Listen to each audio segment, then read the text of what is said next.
When the sun disappeared behind the trees and the last traces of daylight faded from the windows of an enormous 1950s mansion, the house did not necessarily become quiet.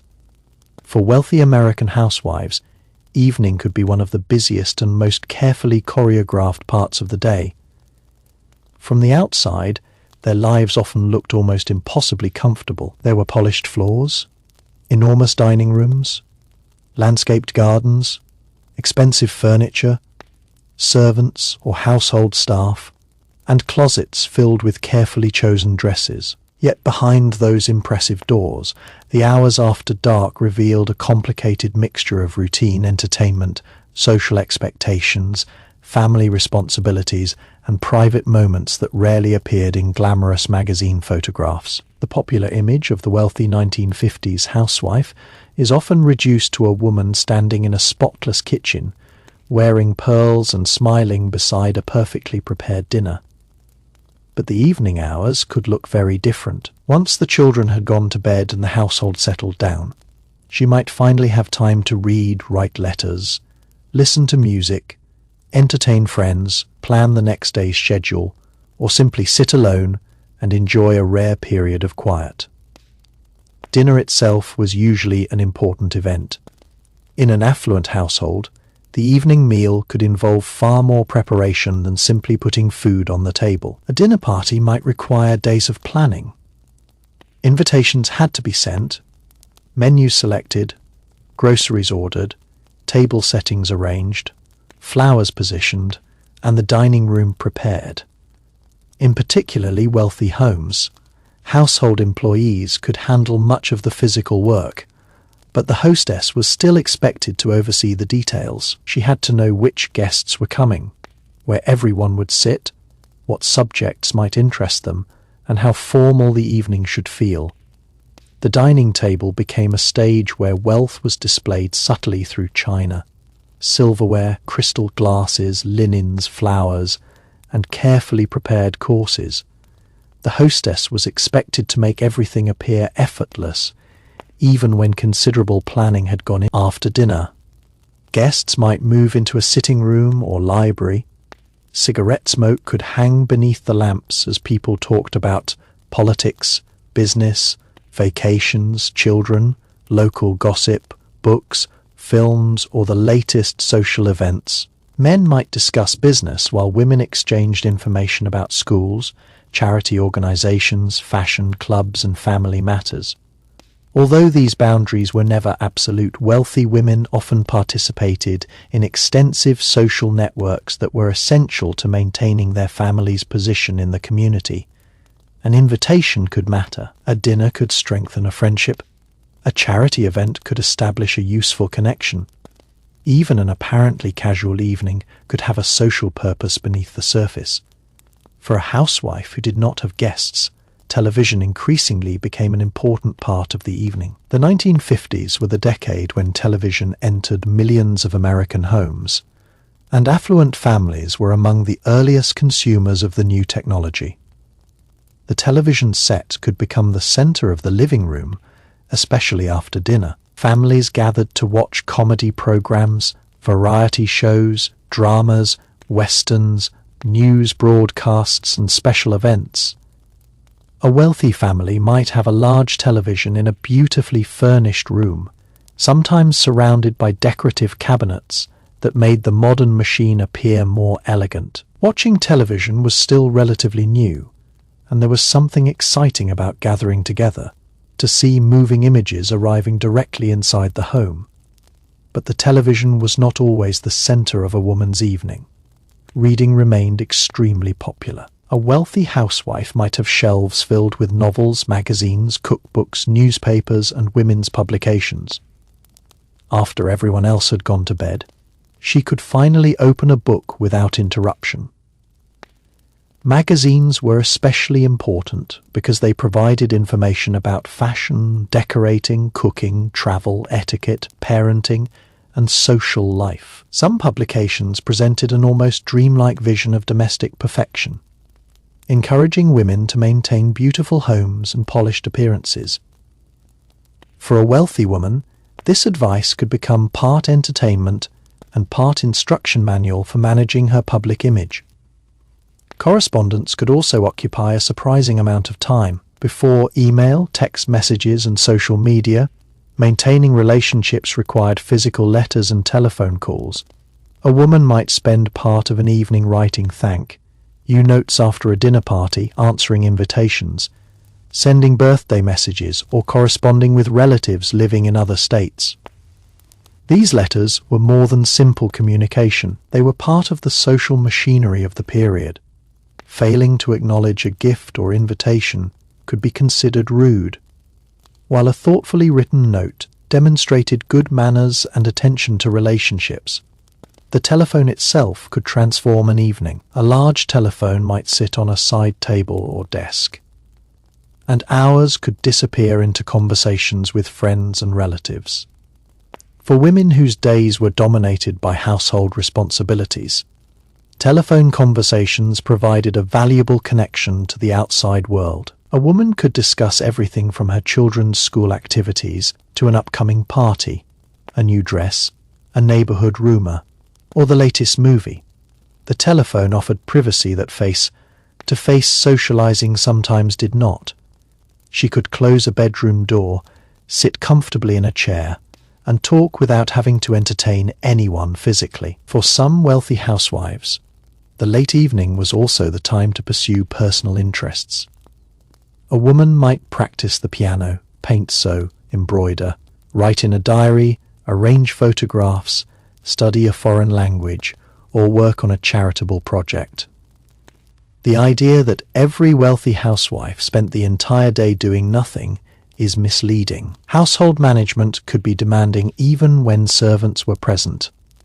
Someone still had to supervise staff, coordinate repairs, manage appointments, oversee children's activities, plan meals, organize social engagements, and monitor household expenses. In a large mansion, there could be dozens of details requiring attention.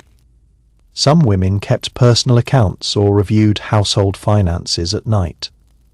Wealth did not necessarily mean that money required no management. Bills had to be paid, purchases reviewed, accounts balanced, and household expenditures monitored. A woman might sit at a desk surrounded by receipts, envelopes, checkbooks, and correspondence while the rest of the house slept. In wealthy families, financial decisions could be more complicated rather than less. There might be property expenses, club memberships, school fees, travel arrangements, staff wages, insurance, investments, and charitable donations. Beauty routines also became an important part of the evening. The glamorous appearance associated with affluent women in the 1950s required maintenance. Hair had to be brushed and styled, makeup removed, skin cared for, clothing prepared for the next day, and jewelry put away. Women were strongly encouraged by magazines and advertising to maintain a youthful and polished appearance. Nighttime could therefore become a private ritual of preparation. The woman who appeared effortlessly elegant at breakfast or a dinner party had often spent considerable time maintaining that appearance. In some homes, the bedroom became a sanctuary from the rest of the household. A large bedroom might contain a dressing table, mirror, upholstered chair, writing desk, books, perfume bottles, jewelry boxes, and neatly arranged clothing. After the demands of the day, a woman could close the door and finally have a space that belonged primarily to her. She might read in bed, listen to the radio, write in a journal, or simply think about the day. Privacy was particularly valuable in a large household where servants, children, relatives, and guests were constantly moving through the house.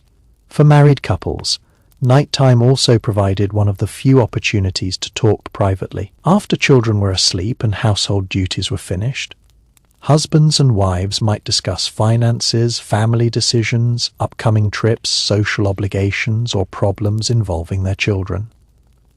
Marriage in the 1950s was shaped by strong expectations about gender roles, but individual couples could have very different relationships behind closed doors. Some women exercised considerable influence over family decisions even if they were not formally recognized as the household's public authority.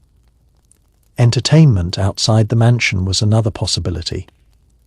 Wealthy couples might attend the theatre, concerts, private clubs, restaurants, charity events, dances, or parties. A woman could spend an hour preparing her hair and makeup before putting on an evening dress, gloves, jewelry, and carefully selected shoes.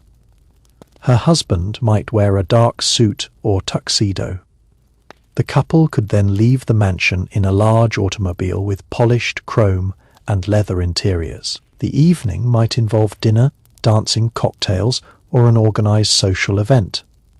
For wealthy families, these outings were often part of maintaining their social networks.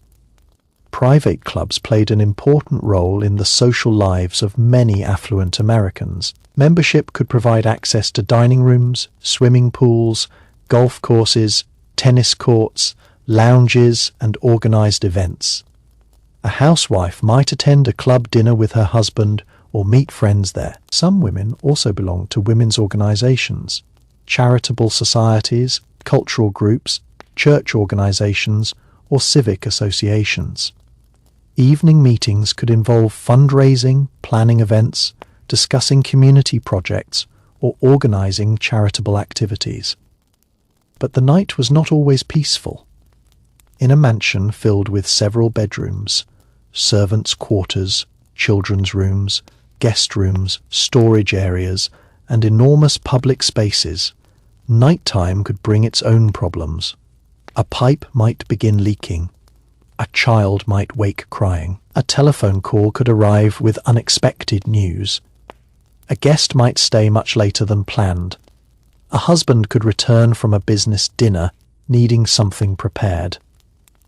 Even wealthy households were not protected from the unpredictability of ordinary life.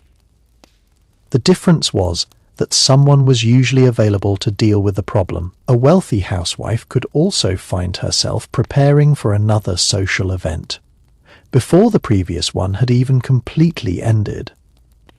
The 1950s social calendar could be surprisingly demanding. There might be a luncheon on Tuesday, a charity dinner on Wednesday, a cocktail gathering on Friday, and a country club event on Saturday. Every event came with expectations about clothing, manners, gifts, invitations, and conversation. At night, she might sit at her dressing table reviewing what she would wear the following evening. A dress could be selected, accessories placed nearby, shoes cleaned, and jewelry chosen. The seemingly effortless appearance of a wealthy woman often depended upon considerable preparation. The bedroom itself could become a kind of command center. On a writing desk there might be a calendar, address book, telephone, stationery, fountain pen, bills, invitations, and personal photographs. The woman could spend an hour making notes for the next day. She might record a child's appointment, write down the name of a person she needed to call, or make a list of groceries and household supplies. In an age before digital calendars and reminders, memory and handwritten organization were essential. Address books were especially valuable. Maintaining friendships required knowing where people lived, their telephone numbers, birthdays, anniversaries, and sometimes the names of their children. A wealthy woman might have a thick address book filled with handwritten information. It was effectively her personal social database. Losing it could mean losing access to an enormous network of relationships. The telephone also made it possible for social life to continue long after dinner. A woman might call another friend simply to discuss an upcoming party. These conversations could last for an hour or more. Unlike today's rapid messages, a telephone conversation demanded time and attention. There was no typing a quick response and returning later. Once the receiver was lifted, the conversation became an event in itself. Some women used the evening for hobbies that had little connection to domestic responsibilities. They might collect stamps, study art, practice photography, play bridge, work on genealogy, or participate in amateur theatre. Others enjoyed gardening and used the night to read gardening magazines or plan improvements to their grounds. Wealth could provide access to hobbies that required equipment, lessons, travel, or expensive materials. Music could fill a mansion after dark. A woman might play records on a phonograph, listen to classical music, or practice an instrument. The sound could travel through polished hallways and large rooms, creating a strangely intimate atmosphere. A family might gather around the record player and listen together. Sometimes music provided the background for conversation rather than becoming the main activity. Dancing was another possibility. Wealthy couples could host informal dances at home, especially if they had a large living room or ballroom. A record player could provide the music while guests moved across polished floors. The atmosphere could be elegant without being as formal as a major dinner party. Younger people might stay awake much later than their parents, talking, laughing, dancing, and listening to popular music. Teenagers in wealthy families had their own nighttime world. A daughter might telephone friends from her bedroom, listen to records, read magazines, or prepare for a school event. A son might disappear into a study, work on homework, listen to the radio, or plan an outing with friends. Parents might impose strict rules about bedtime and dating, even in enormous homes where children had considerable privacy. The presence of a mansion could make privacy easier in some ways and harder in others. There were more rooms, but there were also more people. A person could theoretically disappear into a library or bedroom, yet servants and family members were constantly moving around. The house had its own rhythm. Lights came on and went off. Doors opened and closed. Footsteps moved along corridors. Kitchens remained active long after dinner. A mansion was not simply a large house. It was a workplace, residence, social venue, and family environment all at once. For women with household staff, evening could include interactions with employees. The housekeeper might report that something needed replacing. A nanny might discuss a child's behaviour. A cook might ask about the next day's menu. A maid might mention an upcoming day off. The mistress of the house was expected to know enough about the household to make decisions, even when she was not personally performing every task. This is one of the biggest misunderstandings about wealthy domestic life. Having servants did not mean that the housewife had no responsibilities. Instead, her responsibilities often shifted from doing tasks to supervising systems. She had to know whether the household was functioning properly. If dinner was late, guests became uncomfortable. If the children's clothes were not prepared, someone had failed to organize the routine. If the household accounts were wrong, someone had to notice. The housewife could delegate work, but she could not necessarily delegate responsibility. Some wealthy women also worried about appearances within their own homes. Even without guests, they could feel pressure to remain presentable. The 1950s ideal of femininity strongly emphasized neat hair, attractive clothing, makeup, and domestic competence. Advertisements repeatedly suggested that a woman's appearance influenced her husband's happiness and the family's social standing. This could create an exhausting expectation that the woman should always look polished. Late at night, however, she could finally abandon the public version of herself. The heels could come off, the jewelry could be removed, the formal dress could be replaced with a robe or nightgown, her hair could be loosened. The transformation from social hostess to private individual could happen within minutes. A bathroom in an affluent mansion could itself feel luxurious by the standards of the period. Large mirrors, tiled walls, heated water, cabinets filled with beauty products, and carefully arranged toiletries offered a private retreat. Women could spend time washing their hair, bathing, applying creams, brushing their hair, and preparing their skin for sleep. Beauty companies marketed elaborate nighttime routines, promising that creams and treatments could preserve youthful skin. Perfume was another part of the ritual. A woman might have several fragrances for different occasions. The perfume bottle could sit on a dressing table alongside powder, lipstick, cold cream, hairbrushes, and jewelry. These objects were not merely practical. They were symbols of femininity and sophistication. The night could also expose the emotional side of life that photographs never captured. A woman could be surrounded by luxury and still feel lonely. Her husband might travel frequently for business. Her children might spend long periods away at school. Social gatherings could be exhausting rather than enjoyable. Friendships could involve competition beneath polite conversation. Wealth solved many material problems, but it could not guarantee happiness. Some women were deeply satisfied with domestic life. They enjoyed managing their homes, raising children, entertaining guests, decorating rooms, and participating in community organizations. Others wanted careers or intellectual lives, but faced social pressure to remain within traditional roles. A wealthy woman could have access to education, travel, and resources while still encountering strong expectations about what a respectable wife should do.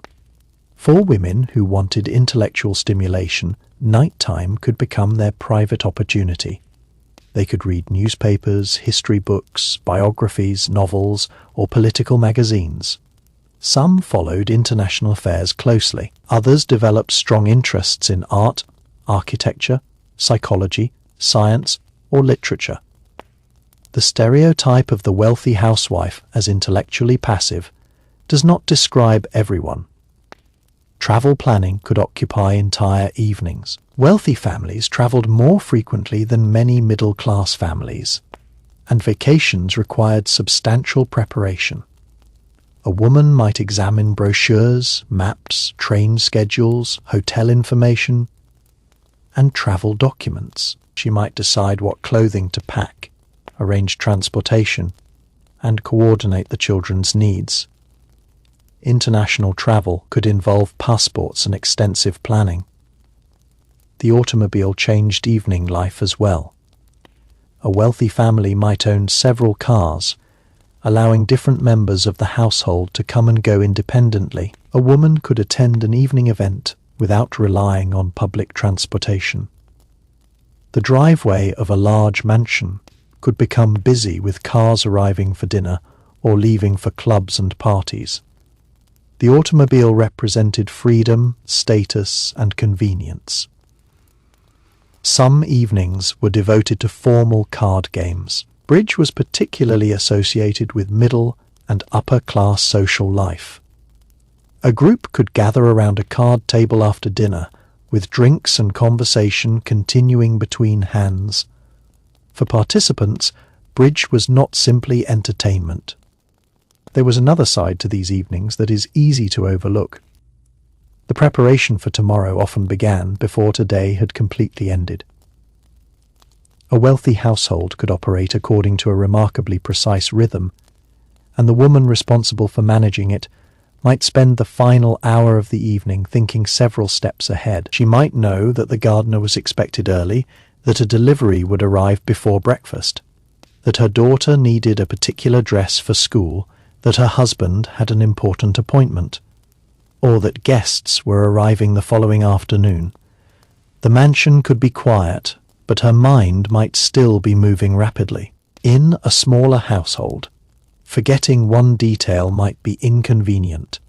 In a mansion, one forgotten detail could affect dozens of people.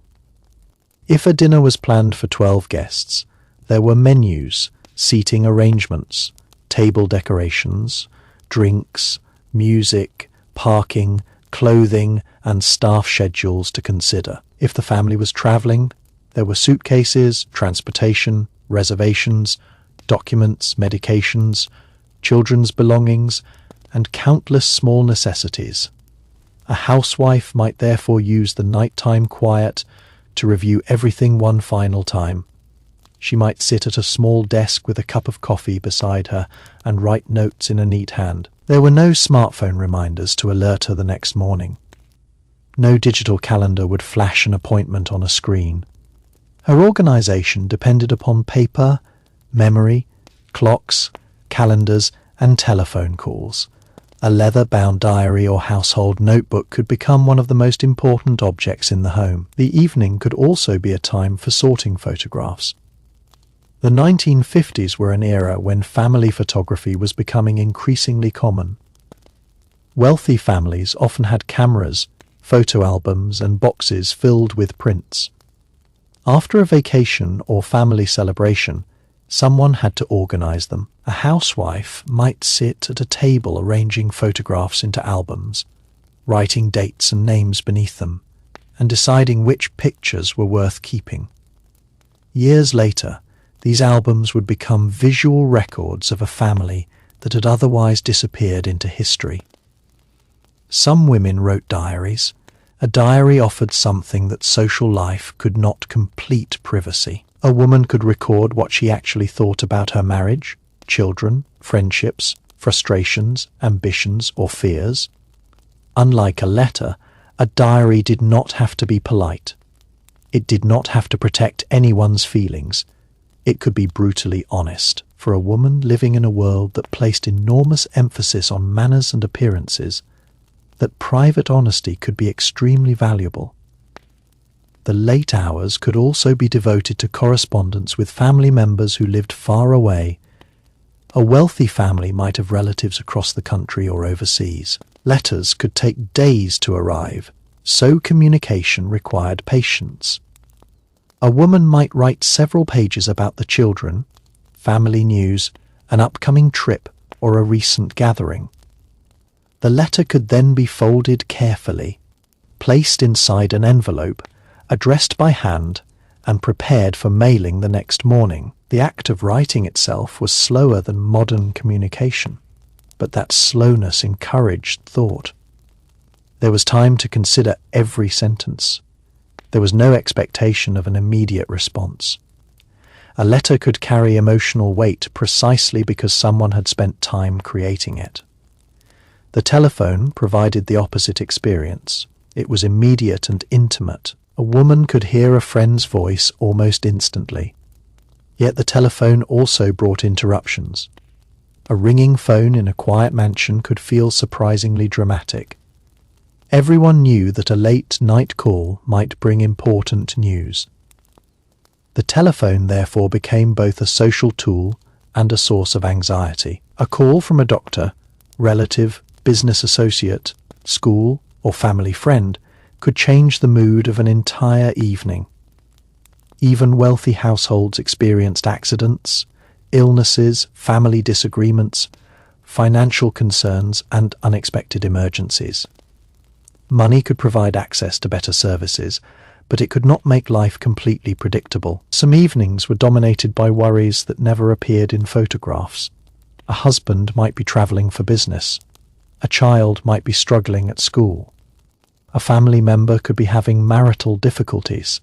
There could be concerns about finances despite the family's wealth. A woman might lie awake thinking about a problem that could not be solved until morning. This is where the private world of the mansion becomes particularly interesting. Wealth could make the surroundings beautiful, while the emotions inside remained complicated. A woman could lie beneath expensive blankets in a magnificent bedroom and still feel anxious about her future. She could walk through a marble hallway while wondering whether her marriage was happy. She could attend an elegant party and return home feeling completely exhausted. The pressure to maintain appearances was especially powerful among wealthy families. Reputation mattered. The family was often known within a community, and people noticed behavior. A public disagreement could become gossip. A child's bad behavior could reflect upon the parents. A failed party could become a social embarrassment. A woman was therefore expected to manage not only her household, but also the impression her household created. This made hosting an important skill. A successful hostess knew how to make guests feel comfortable. She introduced people who might get along. She avoided awkward subjects. She noticed when someone needed another drink, or when a conversation was becoming uncomfortable. She could move through a room naturally, speaking to one group and then another. She had to remember names and personal details. She might know that one guest loved gardening, another collected paintings, another had recently travelled to Europe, and another had a child applying to college.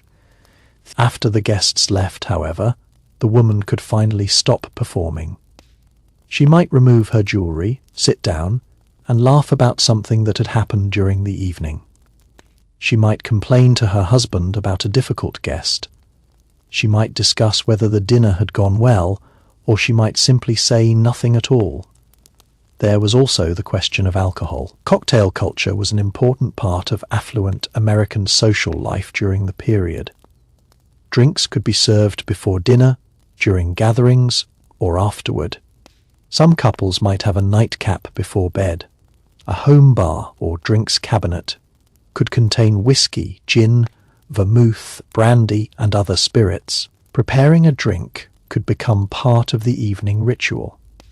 But alcohol was not universal, and many households did not revolve around it. Tea, coffee, soft drinks, and other beverages were equally familiar. The important point was that evening entertaining often involved refreshments and conversation, with the hostess expected to know what her guests preferred.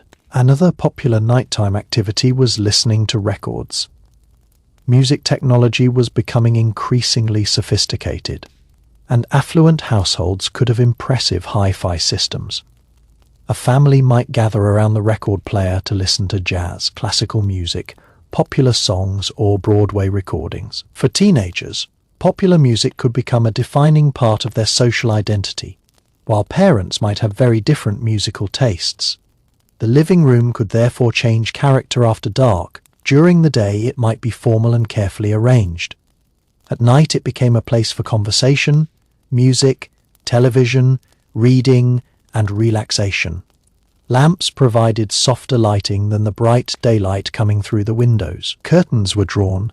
The outside world disappeared. In some homes, fireplaces created another focal point during colder months.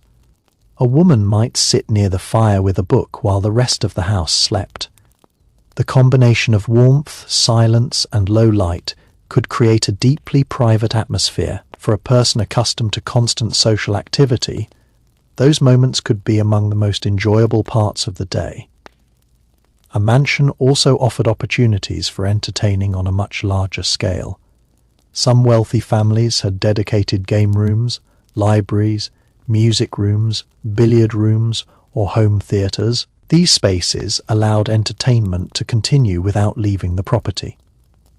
A group of friends could play billiards after dinner, while others listened to music in another room. Teenagers could gather away from their parents. Guests could move between different areas of the house. The wealthy did not necessarily have to go out to experience entertainment. They could bring entertainment home. This could include musicians, performers, caterers, photographers, or instructors. A family might host a private musical evening or a small cultural gathering. Such events were opportunities to demonstrate taste and social connections without the formality of a major public event. Women could also participate in bridge clubs and other organized gatherings that met regularly. These activities provided structure to social life. A particular evening each week might belong to a group of friends who met to play cards. The friendships created through these routines could last for decades.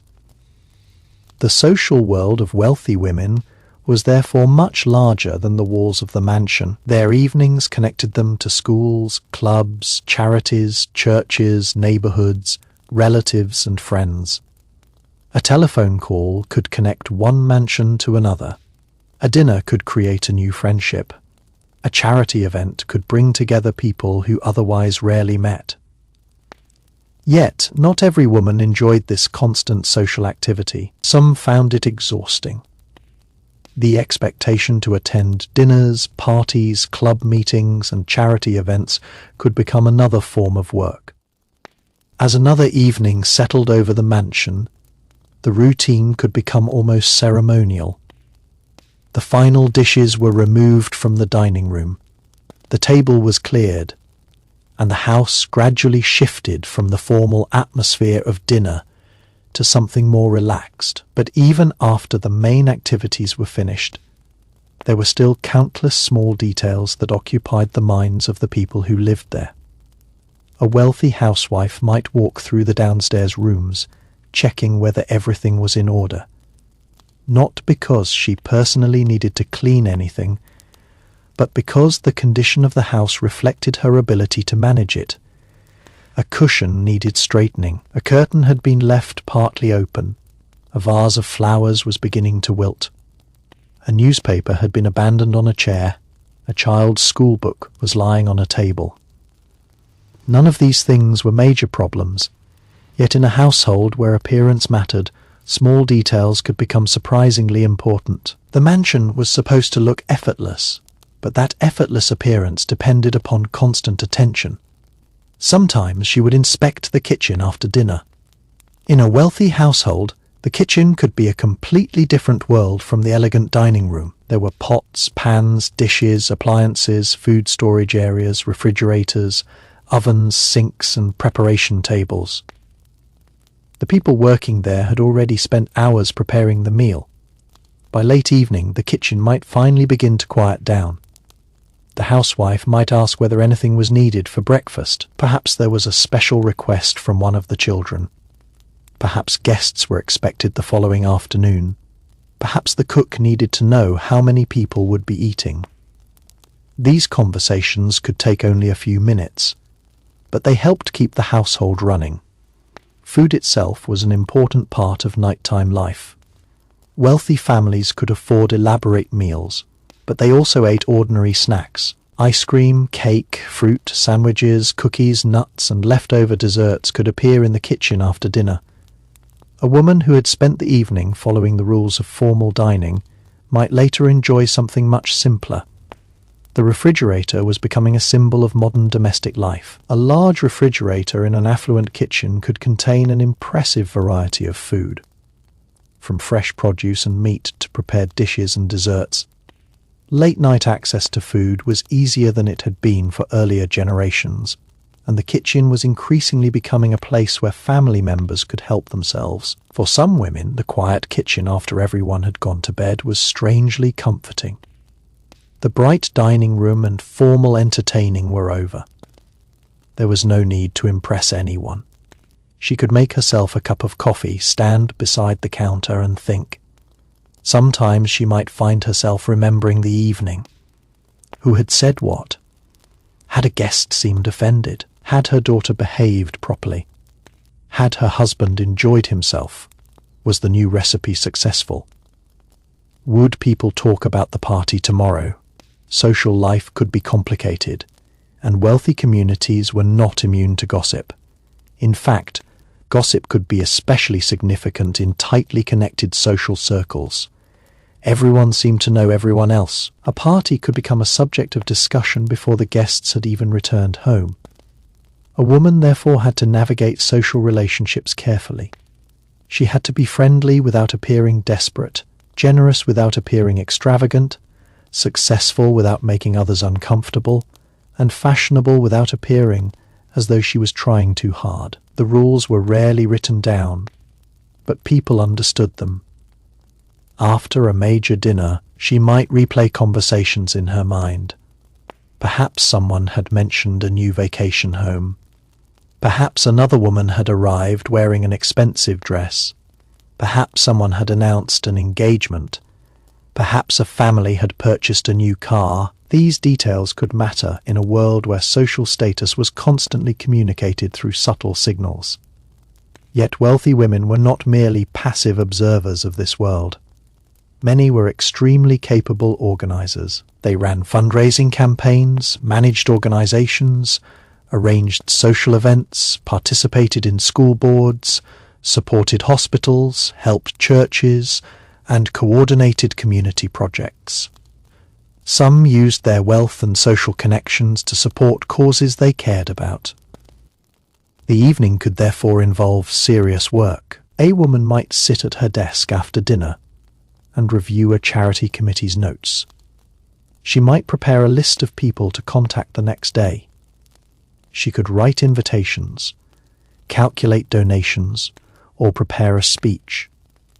A charity event might require weeks of preparation, and much of that work happened quietly behind the scenes. Some women also participated in political or civic discussions, although their involvement depended heavily on family, community, and personal interests. They could read newspapers, follow elections, discuss public issues with friends, and participate in organizations. The image of the 1950s housewife as completely disconnected from public affairs is too simplistic. The newspaper could be a major part of the evening. After dinner, a husband and wife might sit together reading different sections. One could read business news, while the other looked at society pages, fashion, entertainment, or local events. Newspapers connected the mansion to the outside world. They brought information about wars, elections, international events, economic changes, celebrities, crime, science, and culture directly into the home. A woman might read a newspaper article about a new household appliance and wonder whether she needed it. She might see an advertisement for a new fashion collection and decide what to wear to an upcoming event. She might read about a charity campaign and consider contributing. Advertising was becoming increasingly sophisticated, and affluent households were an important target for luxury products.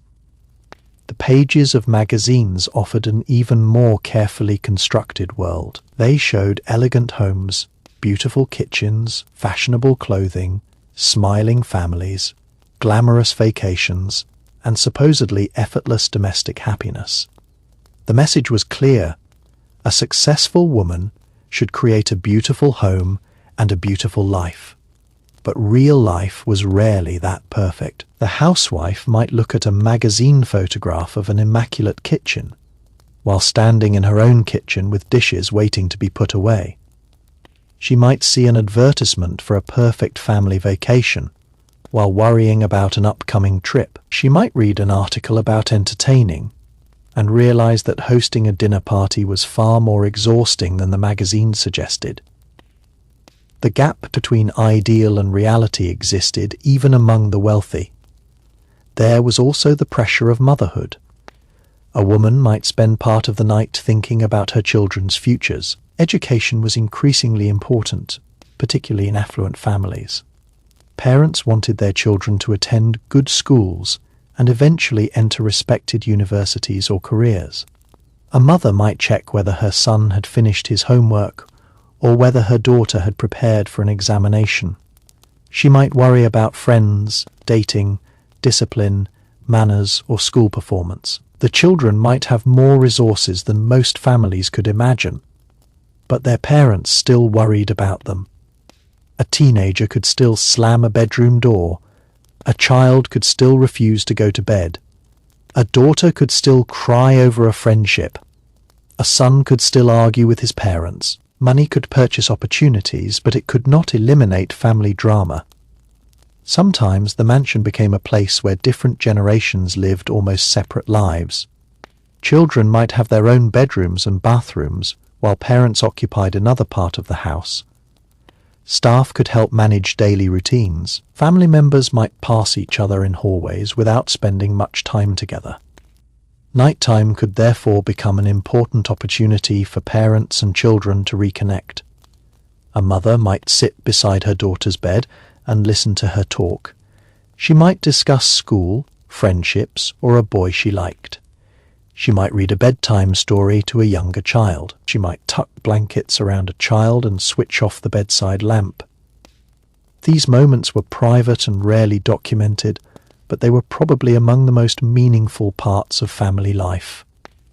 For married couples, nighttime could have a similar importance. The husband might return from a business dinner or club meeting. The wife might already be preparing for bed. They could talk about their day, discuss finances, plan a trip, or simply sit together without guests around. Not every marriage was romantic. Some were practical partnerships shaped by social expectations, finances, children, and family reputation. Others were affectionate and deeply connected. There was enormous variation hidden behind the outward appearance of the perfect 1950s family. The mansion could conceal marital tensions just as easily as it could display wealth. A woman might smile beside her husband at a charity dinner and later have a serious disagreement with him in private. Another couple might genuinely enjoy one another's company and spend hours talking after the rest of the house had gone quiet. There was no single experience. That is why imagining every wealthy 1950s housewife as living exactly the same lifestyle can be misleading. Wealth created possibilities, but individual personalities, marriages, families, locations, and communities shaped how those possibilities were used. A woman living in New York might have a completely different evening from one living in California or the Deep South. A family in a city mansion could have access to theaters and restaurants within minutes. The deeper the night became, the more the mansion revealed a side of life that daytime rarely showed. During daylight hours, a wealthy home could feel almost like a small institution. There were deliveries at the back entrance, gardeners working outside, children moving between rooms, household staff preparing meals, telephones ringing, visitors arriving, and cars coming and going. After dark, most of that activity disappeared. What remained was the private machinery of family life. A wealthy housewife might hear the faint sound of a clock somewhere downstairs, the hum of a refrigerator, the distant movement of a servant finishing a final task, or the quiet closing of a door. In a smaller house, these sounds might have been ordinary background noise. In a mansion, the enormous spaces could amplify them. A single footstep might echo along a hallway. That atmosphere could be comforting or unsettling. The mansion was impressive during the day, but at night it could feel enormous. A woman walking from one room to another might pass portraits, staircases, mirrors, dark windows, and furniture that had been carefully positioned earlier. Many rooms would be empty. The formal dining room would no longer be needed. The drawing room might sit untouched. The library could be dark. Guest bedrooms would be silent. The house had more space than anyone could possibly use at once. That was one of the strange privileges of wealth. A family could live in a home containing dozens of rooms, yet most of those rooms might remain unused for much of the night. They existed for guests, special occasions, storage, appearances, or simply because the family could afford them. The housewife was often the person who understood every part of this enormous environment. She knew which rooms were warmest in winter.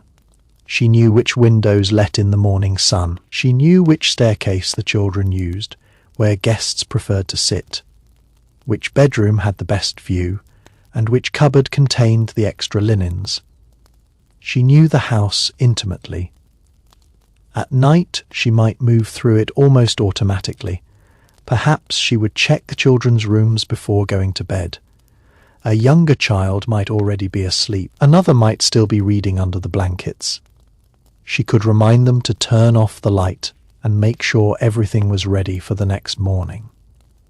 For a wealthy family, children might have nannies or other caregivers, but mothers still often participated in bedtime routines. A mother could kiss her child goodnight, listen to a final story from the day, or answer a question that suddenly seemed extremely important to the child.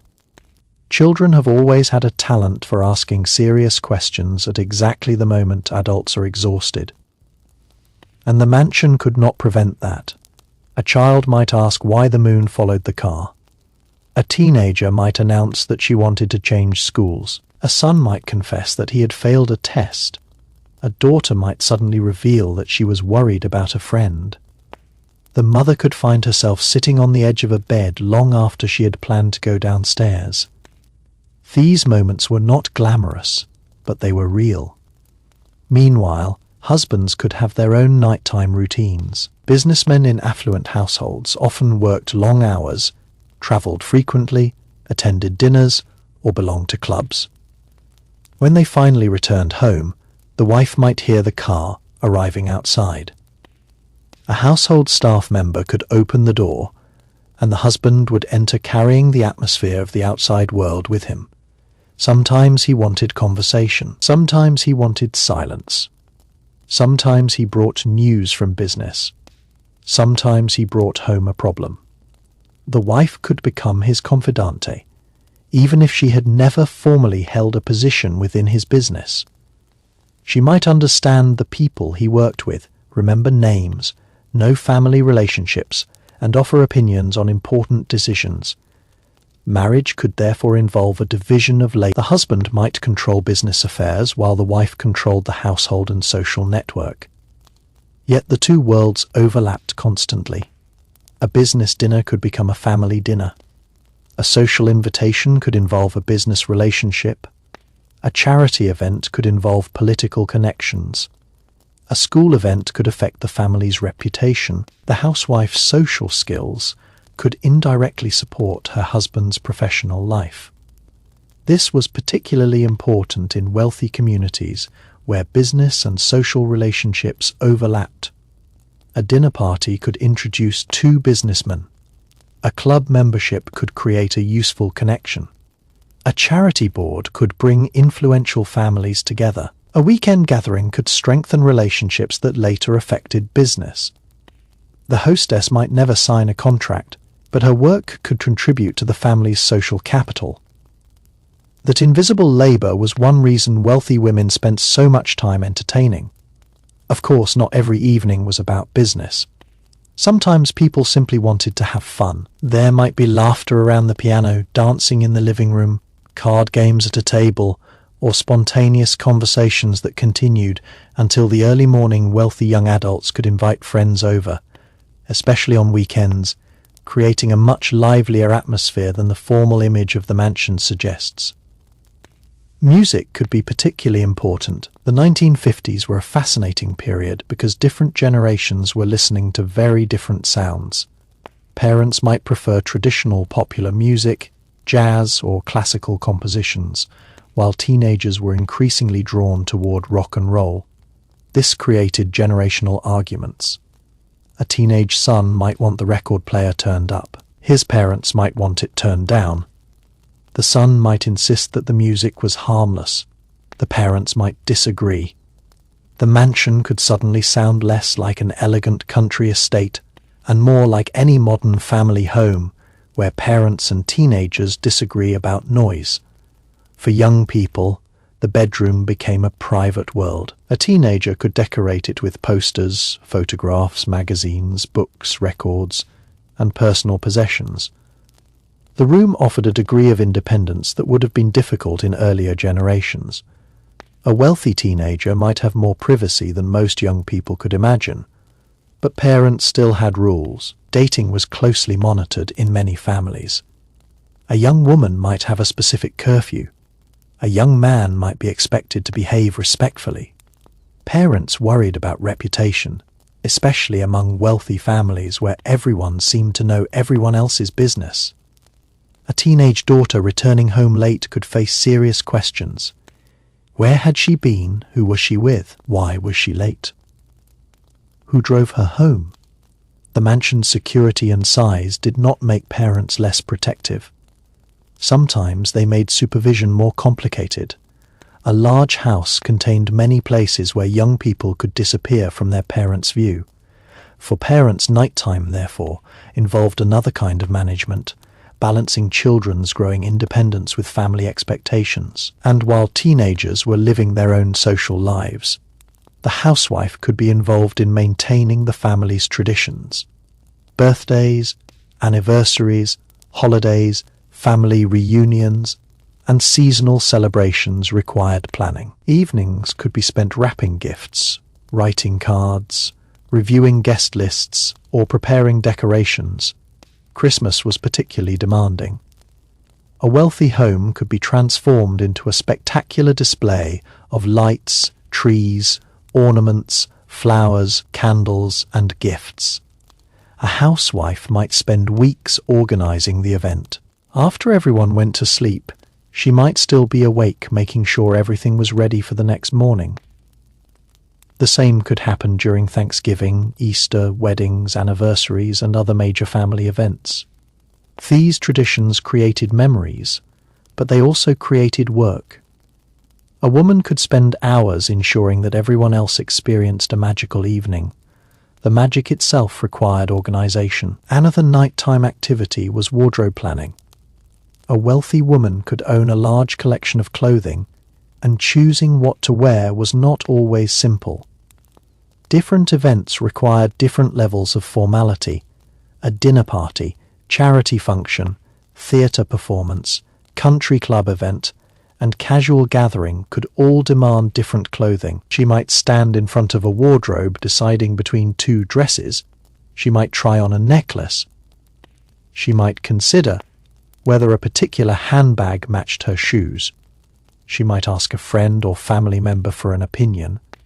These details may sound trivial today, but fashion communicated social information. Clothing could indicate wealth, taste, age, marital status, and the formality of an occasion. A woman who consistently appeared appropriately dressed demonstrated social competence. The pressure was real, and after a long evening, she might be relieved to finally change into something comfortable. There was also the question of household security. Large homes could have gates, alarms, locks, and sometimes staff members responsible for security. Wealthy families had more valuable possessions, so they could be more conscious of theft. A housewife might make sure doors were locked, windows closed, and certain lights switched off before bed. The mansion could be secure without feeling completely isolated. A telephone near the bed could provide a connection to the outside world. If something happened, help could be summoned. That knowledge could provide reassurance. For women living in more remote estates, however, the darkness outside could make the mansion feel particularly isolated. The grounds could extend, and sometimes the most revealing evenings were the ones when nothing remarkable happened at all. No important guests arrived. No charity committee needed attention. No formal dinner was scheduled. No theatre tickets were waiting in a handbag. The family simply remained at home. For a woman whose life was often surrounded by schedules and expectations, an ordinary night could become a welcome escape from the performance of wealth. The family might gather in the living room after dinner, with everyone occupying their usual places. One person watched television, another read a newspaper, someone worked on a crossword puzzle, and a child sat on the carpet with a book or toy. The room that had looked formal during the day could suddenly feel comfortable. Shoes came off, jackets were removed. Conversations became less careful. Television was particularly capable of changing the atmosphere of a wealthy home. A large television set could become the unofficial center of the evening. Families watched popular programs together, and because there were fewer channels than people have today, everyone often watched the same thing.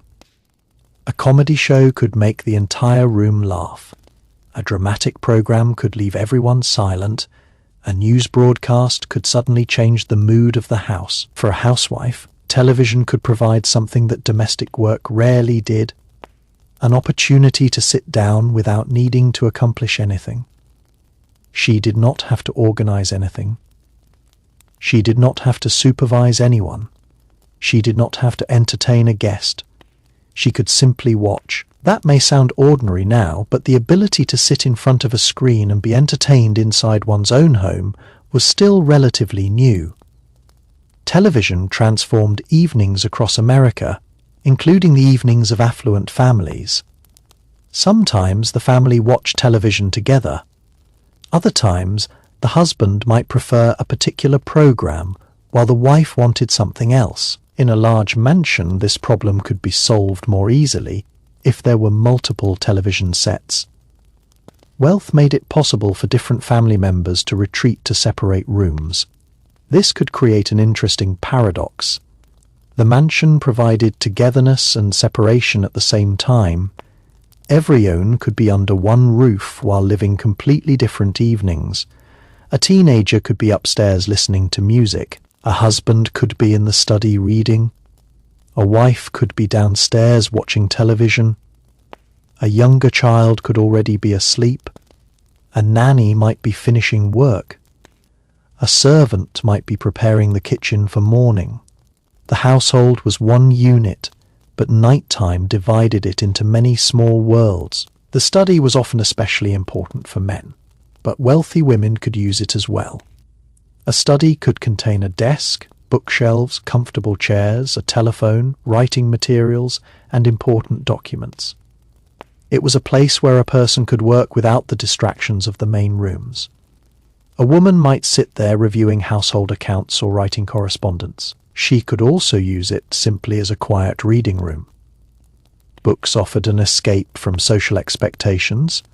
A novel could transport her somewhere completely different. She could become involved in another person's life, another country, another century, another problem for a few hours. The mansion around her ceased to matter. Reading was particularly attractive because it required concentration. Unlike television, it allowed the reader to control the pace. A woman could stop whenever she wanted. She could reread a passage, make notes, or simply close the book and think. Some wealthy women maintained personal libraries containing hundreds of books. Their collections could include literature, history, travel, biographies, poetry, art books, and reference works. The library itself could become a symbol of family identity. A well-stocked library told visitors something about the household, but at night it could become something more personal. The books were no longer there for display. They were there to be read. A woman might sit in an armchair with a small lamp beside her, turning pages while the rest of the mansion slept. This quiet scene probably occurred far more often than the extravagant parties associated with wealthy life. There were also evenings devoted to writing. A housewife could write to a sister, cousin, childhood friend, or former classmate. She might send news about the children, describe a recent trip, or share a family story. These letters helped maintain relationships that could otherwise fade. Friendships required effort. That was especially true in a world where people could not instantly see what their friends were doing. If someone moved across the country, the relationship depended upon letters and telephone calls. A woman might therefore spend an entire evening preparing a long letter. She could write several pages, pause to think, continue, and finally place the letter into an envelope. The next day it would enter the postal system. The recipient might not receive it for several days. This slower pace of communication gave social relationships a different rhythm. Waiting for a reply was normal. The telephone changed that rhythm, but did not eliminate the need for correspondence. A call was useful for immediate matters, while letters were better for stories and personal updates. The housewife might also receive letters. Perhaps an invitation arrived. Perhaps a friend had written about a vacation. Perhaps a relative had sent photographs. Perhaps a charity organization requested assistance. Perhaps a child's school had sent information. The evening could be spent opening envelopes and sorting the day's mail.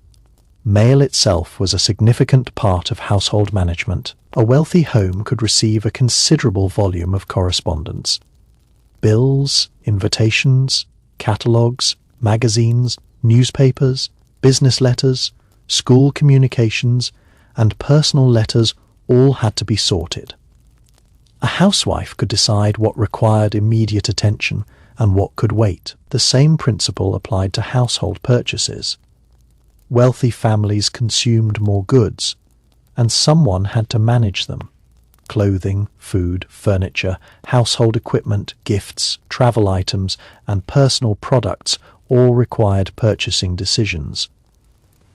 Catalogues could provide inspiration. A woman might spend part of an evening looking through pages of clothing or household goods. She could mark items she wanted to order or make notes for a future shopping trip. Shopping itself could be a major social activity for affluent women, but nighttime was often when they planned it. They might review what they already owned. They might decide what needed replacing. They might prepare a list for the following day. They might think about an upcoming event and realize that a new dress was necessary. Fashion was not simply about personal taste. It could determine whether someone appeared appropriately dressed in a particular social environment. The wealthy woman therefore had to understand the unwritten dress codes of her community. A formal dinner demanded one thing, a country club gathering demanded another. A charity luncheon required something different. A casual weekend at home allowed more freedom. Even the time of day could affect clothing choices. Evening wear was a separate category from daytime clothing. The woman might have an entire wardrobe organized around these distinctions. And after returning home at night, she might carefully hang her clothing, rather than simply throwing it over a chair. Expensive clothing needed care. Dresses could wrinkle or stain. Jewelry needed to be stored safely. Shoes needed to be cleaned or aired. A wealthy household might have someone specifically responsible for clothing care. But the woman still had preferences and decisions to make. She knew what she liked. She knew what looked good. She knew what she wanted to wear. The mansion could contain a wardrobe room large enough to resemble a small boutique. Yet, after midnight, the choices became much simpler. Comfort mattered more than appearance. The formal dress disappeared. The pearls disappeared. The polished shoes disappeared. The housewife could finally dress for sleep. This transition from public to private was one of the most important rituals of the evening. It marked the end of the social day. Another private ritual involved personal grooming. The 1950s beauty industry was enormous. Advertisements promised women that they could improve their skin, hair, figure, scent, and overall appearance through carefully selected products. Affluent women had access to many of these products. Their dressing tables could contain creams, lotions, perfumes, powders, hairbrushes, combs, and cosmetics. The nighttime routine could therefore become surprisingly elaborate. Makeup was removed, skin was cleansed, hair was brushed, creams were applied, nails might be checked, clothing for the following day might be prepared. It was a small ceremony of returning from the public version of oneself to the private one, and then came the bedroom. For many wealthy women, the bedroom was the most personal room in the mansion. Unlike the formal rooms designed for guests, it existed primarily for the people who slept there. Photographs might sit beside the bed. Personal books might be stacked on a table. A favorite chair could occupy a corner. A radio might be placed nearby. The room could contain objects that revealed personality more honestly than the formal rooms downstairs. A woman might keep letters from loved ones in a drawer. She might have a small box containing sentimental jewelry. She might keep childhood photographs or souvenirs from travel. These were objects that did not necessarily matter to guests. They mattered to her. At night, she could open the drawer and look through them. There was still another world waiting for the housewife. Once the formal evening was over, the world of small decisions that nobody outside the household ever noticed. Wealthy domestic life depended upon hundreds of choices that were too ordinary to become stories. Which flowers should be replaced tomorrow? Which guest had forgotten a scarf? Which child needed new shoes? Which room was becoming too warm? Which employee needed a day off? Which bill had not yet been paid? Which invitation should be accepted? And which should politely be declined? None of these decisions seemed important individually, but together they created the rhythm of an affluent household. The housewife was often at the center of that rhythm. She might not have personally carried laundry baskets or prepared every meal, but she was frequently expected to know what was happening. In a large household, ignorance could create problems. A missing ingredient could ruin a dinner. A forgotten appointment could disrupt an entire morning. An employee's absence could require rearranging the household schedule. A guest's unexpected arrival could force an immediate change in plans. The mansion might look calm from the outside, but behind its walls it functioned through constant coordination. And nighttime was sometimes the best moment to review everything because there were fewer interruptions. She could sit with the day's mail and separate it into piles. One pile might contain invitations, another could contain bills, another might be personal correspondence. There could be magazines and newspapers, catalogues and advertisements, school notices and charity requests. Each item had to go somewhere. Some letters might be answered immediately. Others could wait. A few might be placed aside because they required a conversation with her husband. This simple sorting process could occupy considerable time in an affluent household. The same was true of invitations. Accepting an invitation was not always as simple as saying yes. A dinner invitation could conflict with another commitment. Two families might not get along. A charity event might be more important than a casual social gathering. A particular guest list could influence whether an evening was worth attending. The housewife had to consider relationships, obligations, and appearances. Declining an invitation also required tact. A polite explanation had to be given. A response had to be sent promptly. And if the invitation came from an important friend, the relationship had to be protected. Social etiquette could therefore feel like a second language. The wealthy woman was expected to know it fluently. She knew when to send flowers. She knew when to send a thank. You note she knew what gift was appropriate. She knew when a phone call was enough and when a handwritten letter was necessary. She knew how long a dinner guest should stay. She knew how to seat people. She knew what topics were safe. She knew which subjects were best avoided. These rules could seem trivial, but they helped define social status. A woman who understood them could move comfortably through elite social circles. A woman who did not could quickly become the subject of criticism. That pressure could make social evenings exhausting. Imagine spending several hours at a formal dinner where every conversation required attention. You had to remember names, listen carefully, respond politely.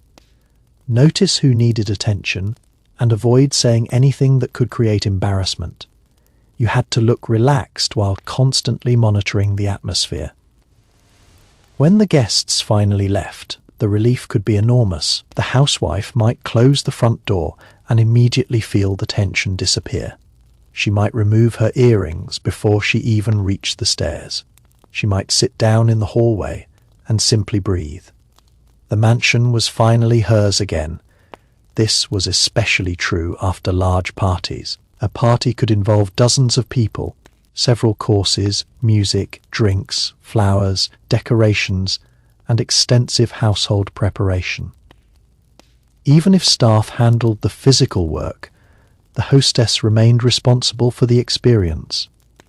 Was everyone enjoying themselves? Was anyone being ignored? Did the older guests have comfortable seats? Were the drinks being served? Was the music too loud? Was the food arriving at the correct time?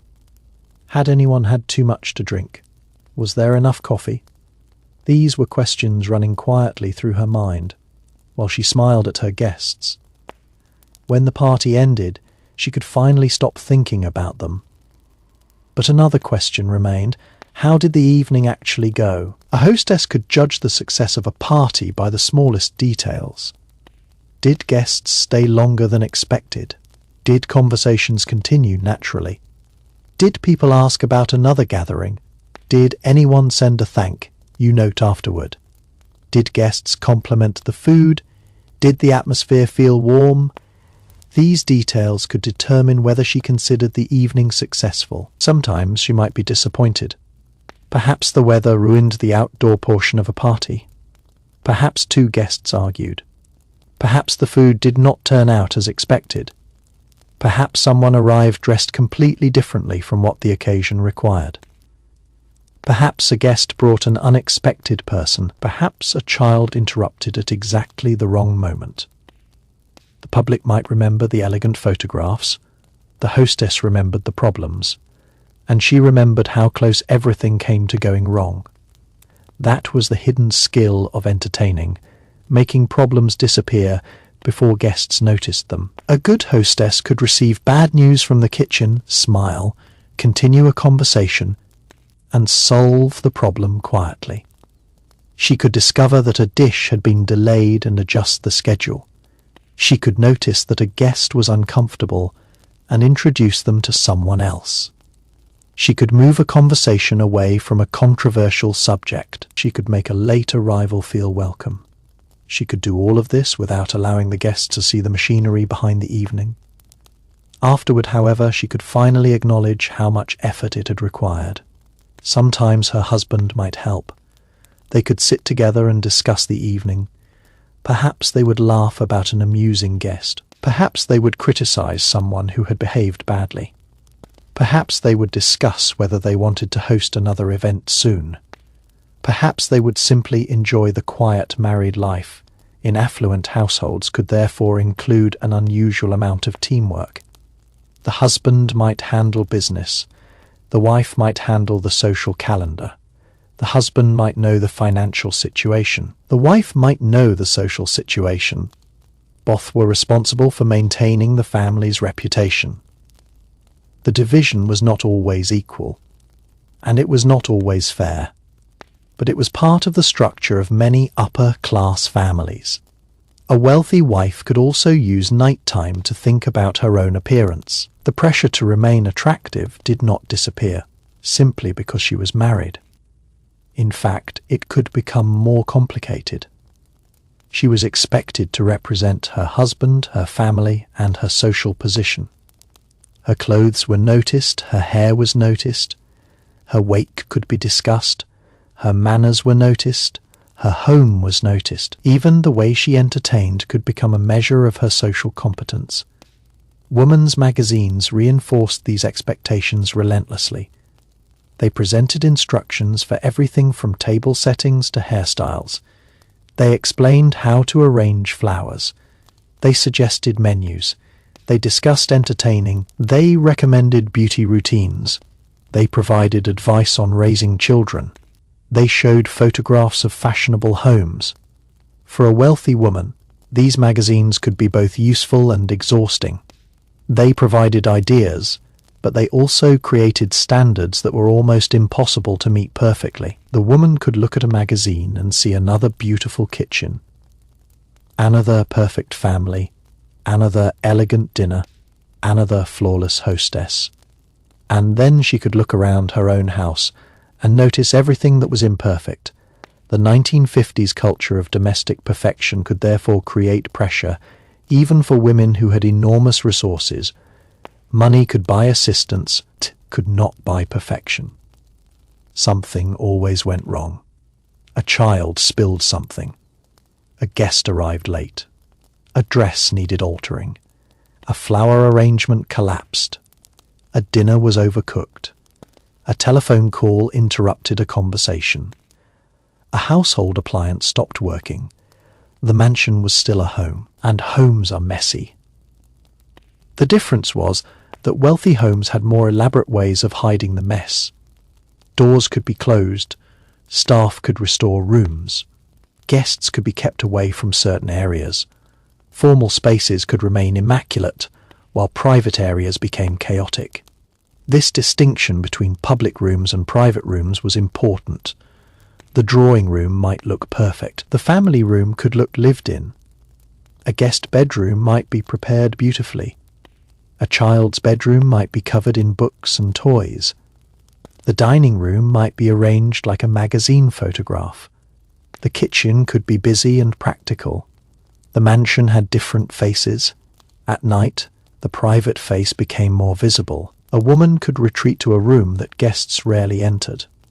There she could keep personal objects, unfinished projects, letters, photographs, and things that did not fit the polished image of the family. This was her actual life. The formal rooms represented the family, the private rooms represented the people, and the bedroom was often the most private space of all. Here, a woman could think about things she never discussed at dinner. She could remember her childhood. She could think about people she had lost. There was yet another reason the hours after dark become so important. They were often the only time when a wealthy housewife could truly review the balance between the life she presented to other people and the life she actually lived. During the day, there was always something demanding attention. A visitor could arrive unexpectedly, a telephone could ring, a child could need help, a household employee might need instructions, a friend could call about an invitation, a husband might ask about plans for the weekend.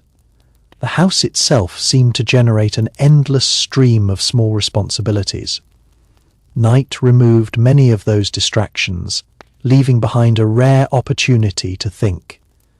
Sometimes that thinking was practical. She might consider whether the family needed a new automobile, whether a particular school was right for one of the children, whether the house required renovations, or whether the upcoming vacation needed to be changed. Wealthy households often involved substantial decisions about property and possessions. A new carpet was not necessarily a simple purchase. Furniture could be custom ordered. A room might need redecorating. A garden could require landscaping. A swimming pool might need repairs.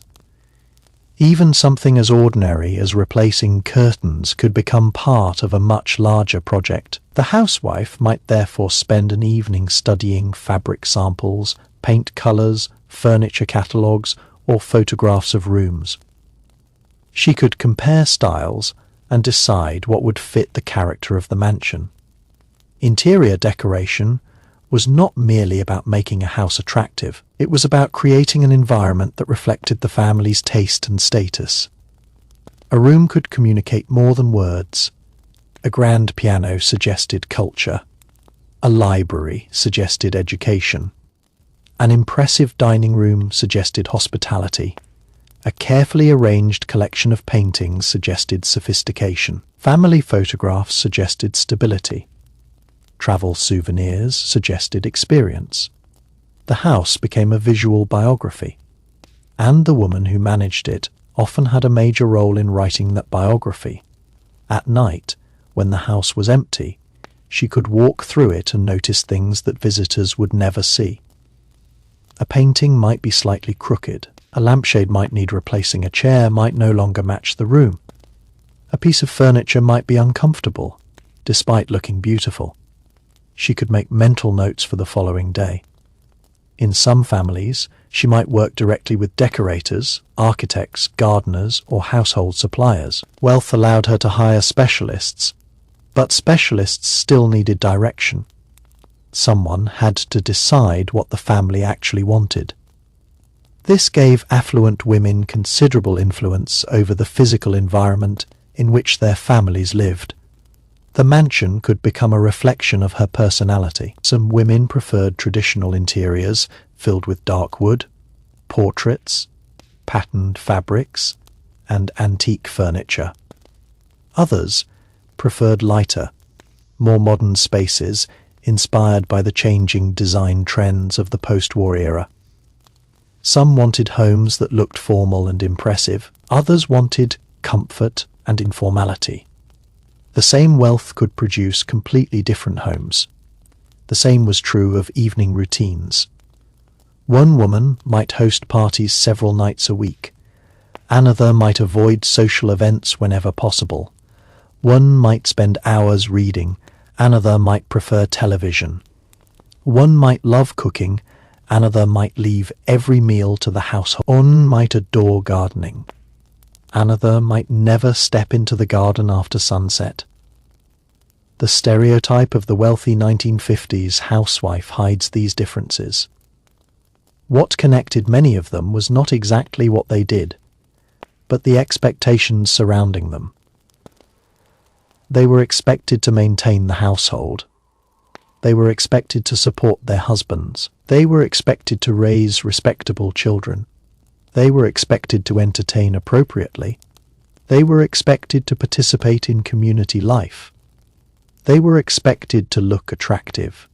And they were expected to make all of this seem natural. That last expectation was perhaps the most difficult. The work had to disappear. A perfect dinner should look effortless. A beautiful, well-behaved children should seem naturally well-behaved. A successful social event should appear spontaneous. The hostess herself should never look overwhelmed. She was supposed to smile. She was supposed to remain calm. She was supposed to make everyone comfortable. And then, after the guests had gone, she could finally admit to herself how exhausting the evening had been. Sometimes she might remove her shoes while walking upstairs.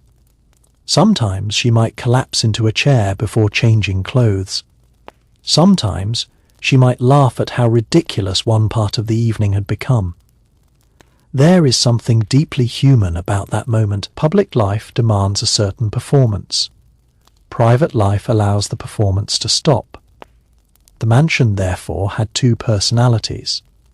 During the day, it was a display of order. At night, it became a place of recovery.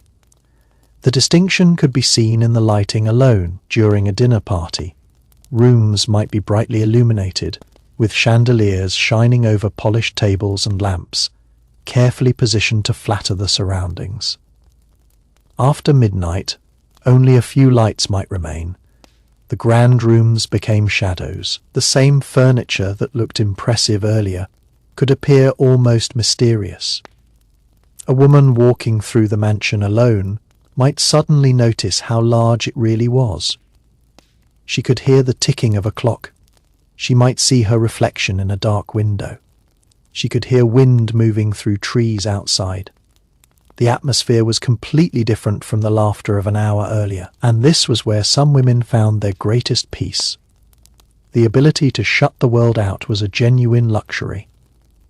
There was no traffic outside the bedroom window, no crowded apartment hallway, no neighbors dropping by unexpectedly, no public transportation noise.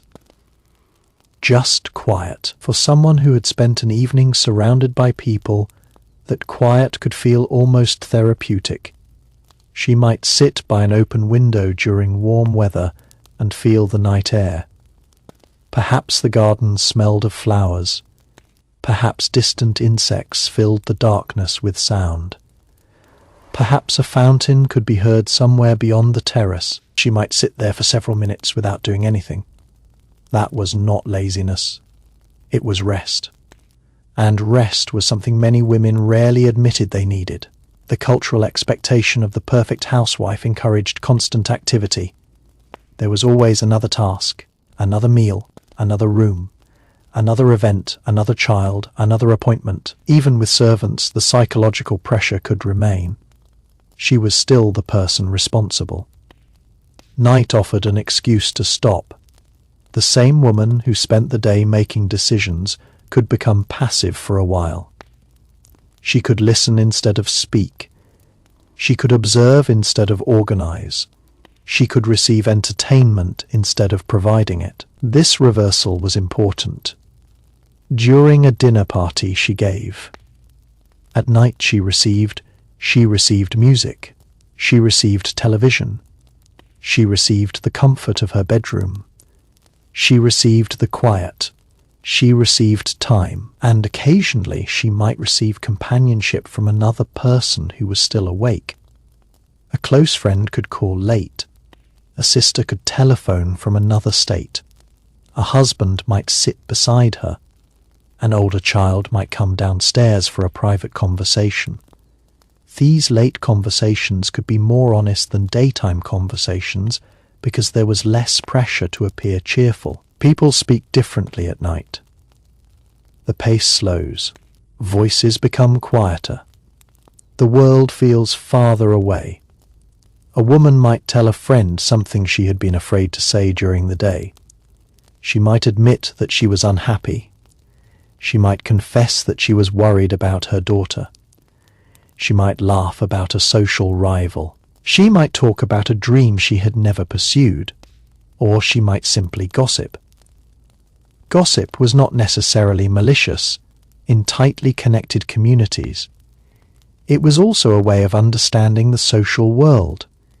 People exchanged information about marriages, engagements, illnesses, vacations, school admissions, parties, and family changes. A telephone conversation could therefore serve as both friendship and information exchange. The wealthy social world depended heavily on these networks. A woman knew who was hosting the next dinner. She knew which family had purchased a new house. She knew which child had been accepted to a particular school. She knew which charity needed support. She knew who was traveling abroad. She knew which couple was having difficulties. Information moved quickly through telephone calls, letters, clubs, and social gatherings. The mansion was connected to an entire invisible network, and the housewife was often one of its central nodes. This network could provide tremendous social power. A woman who knew many people could arrange introductions, raise money, help a friend find an opportunity, recommend a school, or bring attention to a community issue. Her influence might never appear on an official organizational chart, but people knew whom to call. That was power, and nighttime conversations helped maintain it. The next morning, a woman might wake up knowing exactly whom she needed to contact because of something discussed the previous evening. She might telephone one friend about a charity event, call another about a luncheon, write a note to someone else, arrange a meeting. The social machine continued. This also explains why wealthy housewives sometimes seemed constantly busy, despite not holding conventional jobs. As midnight passed and the mansion became quieter, there were still countless ways the evening could unfold. One of the most overlooked was simply conversation. Without the distraction of guests, household staff, children, and daytime responsibilities, a husband and wife might finally have the chance to talk about things that had been pushed aside all day. They could sit in a bedroom, a library, or a small sitting room and discuss plans for the weekend, the children's education, finances, family disagreements, or an upcoming journey. Sometimes they might talk for only a few minutes. Other times, a conversation could continue long after midnight. The private conversations between married couples were almost completely absent from the glamorous images of the era. Photographs showed couples smiling at parties or standing together beside expensive cars. They rarely showed what happened after the front door closed. A marriage could be affectionate, distant, practical, passionate, complicated, or some combination of all of these. Wealth did not determine the emotional quality of a marriage. It simply surrounded the relationship with more space, more privacy, and often more expectations. A husband might travel frequently, leaving his wife alone in the mansion for several nights. For a woman accustomed to having people around her, the sudden absence of her husband could make the house feel even larger. She might spend the evening with the children, call a friend, watch television, or read. Yet she might also feel the loneliness of having so much space and nobody with whom to share it. On other nights, the husband might be home but occupied with work. A study door could remain closed for hours while he reviewed documents or made telephone calls. The wife might continue with her own. In wealthy households, the physical size of the house allowed people to maintain separate routines without necessarily disturbing one another. This was one of the great advantages of a mansion privacy within the family itself. A teenager could have a bedroom far from the parents. A husband could work in a study. A wife could read in a sitting room. A younger child could sleep in a nursery. A guest could remain in another wing. Every own could be under one roof while maintaining a surprising degree of independence. That independence could be comfortable, but it could also create emotional distance. A mother might realize that she had spent an entire day speaking to her children only briefly. A husband and wife might pass each other in hallways without having a meaningful conversation. The mansion could make it easy to avoid one another. Night could either bring the family together or push everyone further apart. For some families, dinner was the central moment of togetherness. For others, the living room became the gathering place afterward. Television gave everyone a shared experience, even when the popularity of television also influenced the design of homes. Living rooms increasingly revolved around the television set. Furniture was positioned so that people could see the screen. A room that once centered around conversation could now center around entertainment. This change was especially noticeable in affluent homes because they could afford the newest models and larger sets. The television became both a technological object and a symbol of modernity. A wealthy housewife might even discuss television with friends the following day. What program had they watched? Which actor was appearing? Had they seen the latest news? The shared experience of television created another layer of social conversation. Yet television was not always relaxing. News broadcasts could bring frightening information into the living room. The 1950s were marked by international tensions, political conflicts, and anxieties about the future. A woman could be sitting in an elegant home one moment and watching disturbing events unfold on television the next. The mansion could feel safe, but the world outside remained uncertain. For affluent families, the contrast could be especially striking. The house was secure. The cupboards were full. The children were sleeping. The family had money. Yet the television reminded them that events beyond their control could still affect their lives. Night, therefore, became a mixture of comfort and uncertainty. The same could be true of newspapers. A woman might read about a new medical discovery and feel hopeful. Then she might read about an international crisis and feel worried. She could turn the page and find a fashion advertisement promising beauty and happiness. The media of the era constantly moved between fear and fantasy. The wealthy housewife lived inside that contradiction. She was encouraged to believe that her home could be a perfect refuge from the outside world. And she was simultaneously reminded that the outside world could never be completely controlled. Perhaps this was another reason home rituals became so important. Dinner at a specific time, television at a specific hour, children in bed by a certain time, a bath, a book, a cup of tea. These routines created a sense of stability. The world might be changing rapidly, but the household remained predictable. The mansion itself became a kind of anchor.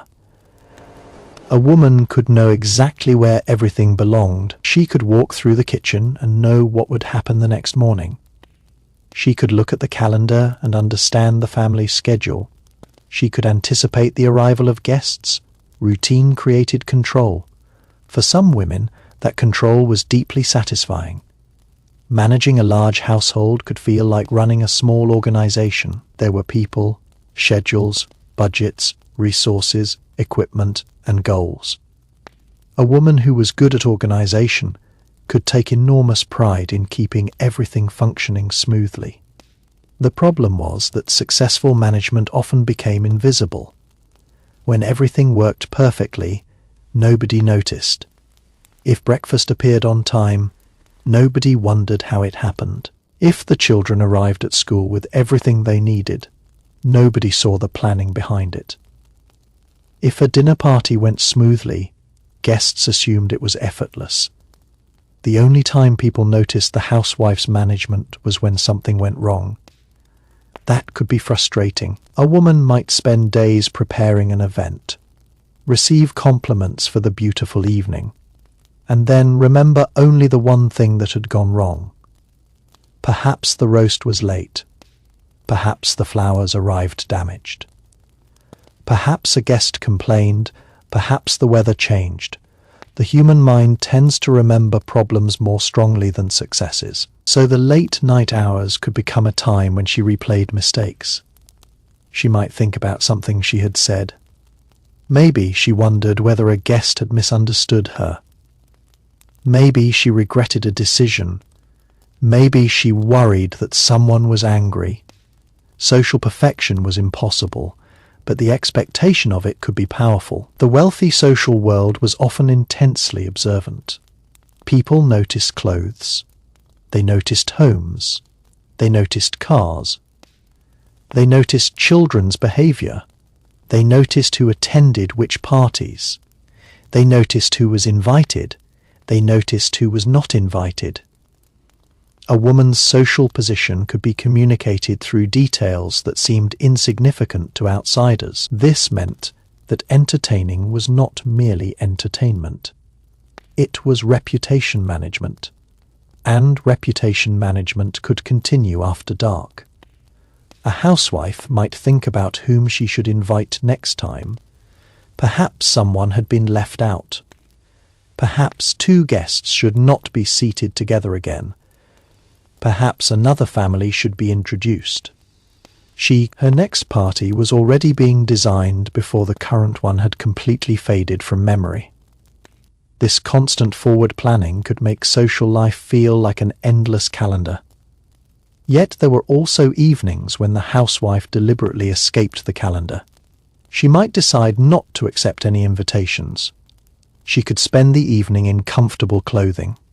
She could eat a simple meal. She could watch a favorite program. She could read until late. She could go to bed early. The ability to say no could become one of the most valuable forms of independence.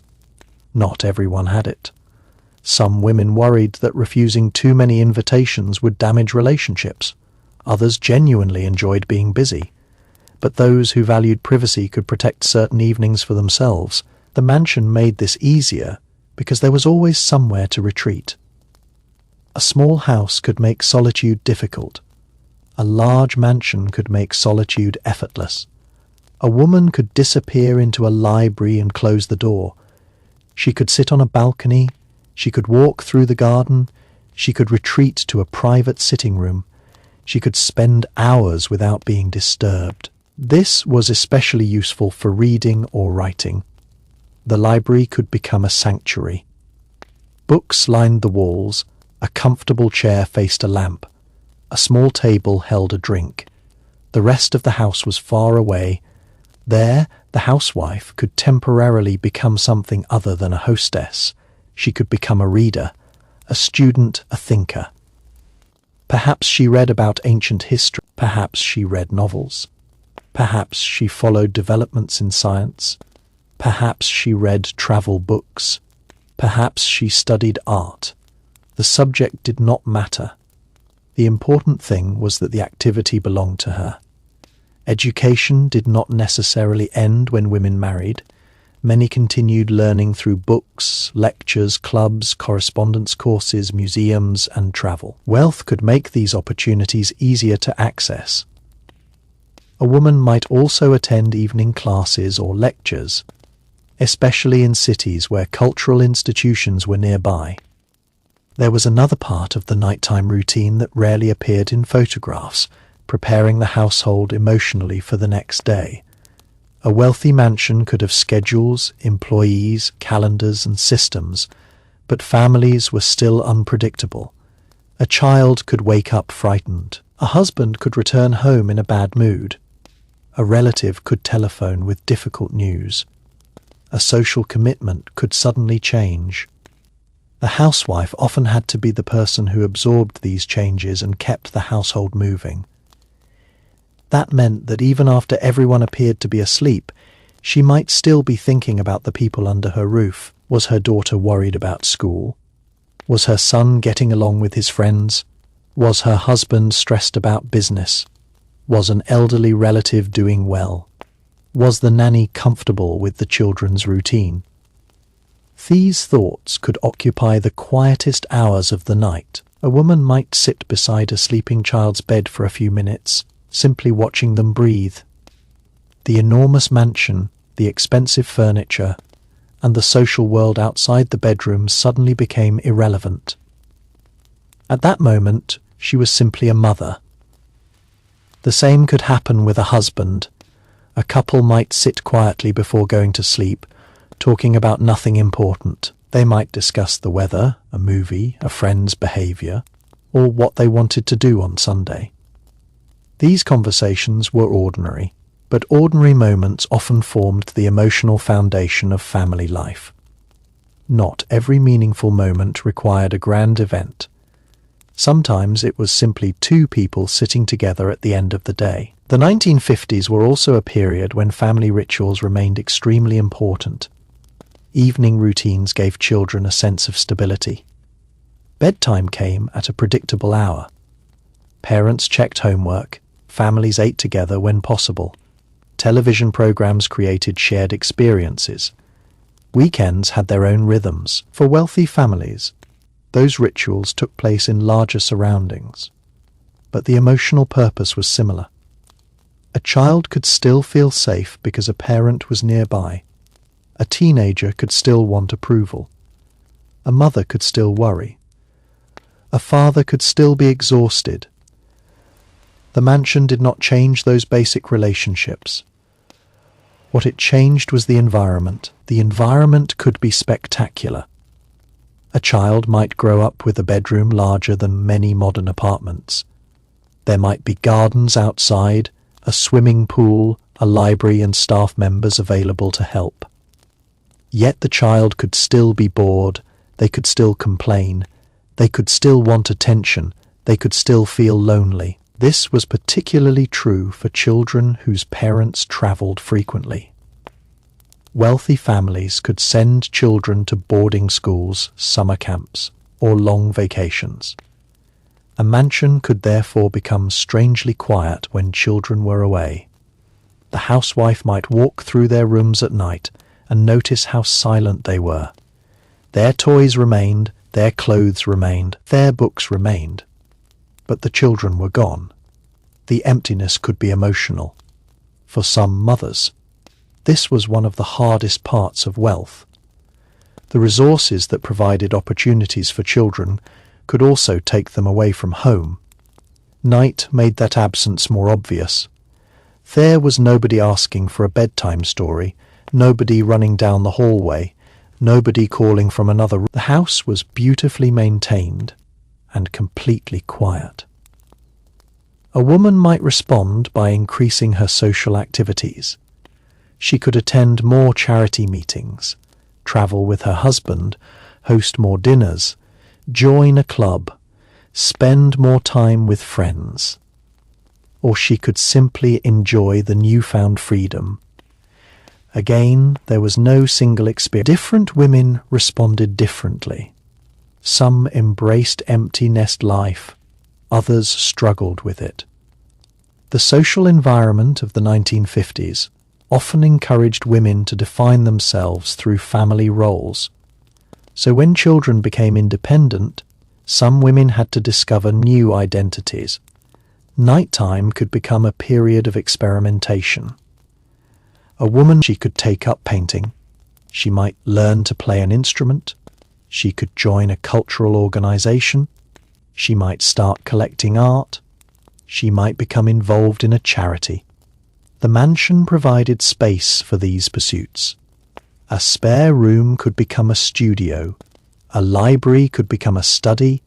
A guest room could become an office. A conservatory could become a place for plants and flowers. The house could adapt as the woman's interests changed. For wealthy women, physical space was rarely the limiting factor.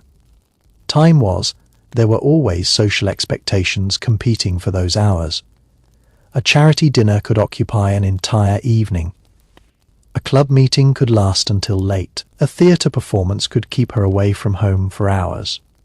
A weekend trip could disrupt the household schedule. Even leisure could become scheduled.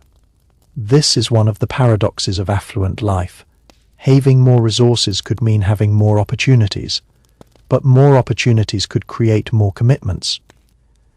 The calendar could become crowded. A woman might look at the following week's schedule and discover that almost every evening was occupied. Monday, dinner. Tuesday, charity meeting. Wednesday, guests. Thursday, club. Friday, theatre. Saturday, party. Sunday, family gathering. By the end of the week, she might desperately want an evening with nothing planned. That evening could become precious.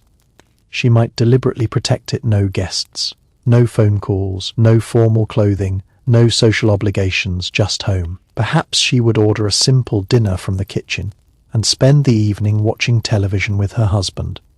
Perhaps she would read. Perhaps she would go to bed early. This was the hidden luxury of being able to choose. The mansion could provide a retreat from the social world that the mansion itself helped create. The larger the social circle became, the more valuable privacy could become. There were also moments when the housewife used nighttime to think about travel. Affluent families could take extended vacations, and travel planning could be elaborate. A woman might compare hotels, destinations, transportation, and activities. She could examine brochures spread across a desk and imagine what the family would do when they arrived. European travel was especially prestigious. A trip could involve Paris, London, Rome, Switzerland, or other destinations. The planning itself could be exciting. What clothes should be packed? What luggage was needed? Would formal dinners be included? What shoes would be appropriate? What gifts should be brought home? Which relatives might be visited? A wealthy woman might spend several evenings preparing for a trip. The vacation could last weeks, but the preparation began long before departure. At night, she might imagine herself walking through another city. The mansion around her would feel temporary. Travel offered another escape from routine. Yet travel also created work. Simone had to organize everything. The house had to be secured while the family was away. Staff schedules had to be arranged. Mail needed handling. Bills continued. Plants needed watering. Cars required attention. The household did not simply disappear because the family went on vacation. The housewife could therefore spend part of the night organizing what would happen while she was gone. The mansion was a machine that continued running even when its owners left. Another area of nighttime responsibility involved staff relationships. In large households, staff members had their own lives, schedules, families, and needs. A good housewife had to balance the family's expectations with the realities of employees. Someone might request time off. Someone could become ill. Someone might leave for another job. Someone might have a family emergency. The housewife could have to find replacements or rearrange schedules. A large household could depend heavily on reliable staff. The relationship between employer and employee was therefore complicated. There was hierarchy, but there could also be affection and loyalty. Some household workers remained with families for many years. They watched children grow up. They became familiar figures in the household. They knew family secrets. They remembered old events. The housewife might rely upon them not simply as employees, but as trusted members of the household's functioning system. After dark, conversations with them could sometimes become more personal. A housekeeper might mention a family. A nanny might talk about a child. A cook might share a recipe. These interactions were part of the human side of domestic service. But the relationship remained unequal, and the expectations placed upon household employees could be demanding. The glamorous mansion depended upon labor that visitors rarely saw. Someone had to clean the rooms. Someone had to prepare the food. Someone had to wash clothing. Someone had to maintain the garden. Someone had to care for children. Someone had to polish the silver. Someone had to prepare the house for guests. The wealth of the family did not eliminate work. It simply shifted who performed it. The housewife's role was often to coordinate that labor at night. She might think about whether staff had everything they needed for the next morning. That was another reason her day did not always end when the guests left. The mansion continued functioning. The housewife was part of its management. Then there were the unexpected nighttime emergencies that could happen anywhere. A child might develop a fever, a pipe could burst, a storm could knock out electricity, a car might break down, a guest might become ill, a family member could need medical attention. The hours just before sleep could also become a time for reviewing the household's social reputation. In wealthy communities, families were often connected through a dense network of schools, clubs, businesses, charities, churches, and family relationships. A seemingly harmless decision could have social consequences. An invitation could strengthen a friendship. A dinner could repair a strained relationship. A carefully chosen guest list could introduce two families who might become important to one another. The housewife frequently understood these connections better than anyone else in the family. Her husband might know the business world. She knew the people. She knew who was close to whom. She knew which friendships were genuine and which were based mostly on social convenience. She knew which families were considered respectable. She knew which invitations should be accepted immediately. She knew which ones required careful consideration. She knew when a thank you gift was appropriate. She knew when flowers should be sent. She knew which hostess deserved a handwritten note and which could be thanked with a telephone call. These were not written laws, but breaking them could create awkwardness. The social world operated through memory. A woman had to remember birthdays, anniversaries, children's names, illnesses, weddings, graduations, deaths, and important milestones. An address book could contain pages of personal information. Some women became remarkably skilled at remembering details about dozens of families. This information gave them social power. If a friend's daughter was applying to a particular school, she might know whom to contact. If someone was recovering from an illness, she could arrange flowers or a visit. If a young couple had just married, she could send a gift. If a family had suffered a loss, she could organize a meal or charitable contribution. These gestures strengthened relationships, and many of them were planned after dark. The housewife might sit at her desk, surrounded by stationery and address books, preparing several notes before going to bed. The work could be repetitive, but it mattered. A handwritten note carried a personal quality that a quick telephone call could not always provide.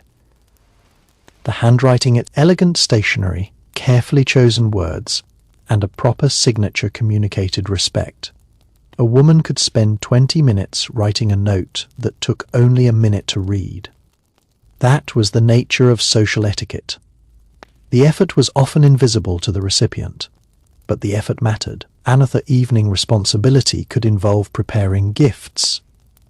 Wealthy families had many occasions requiring presents.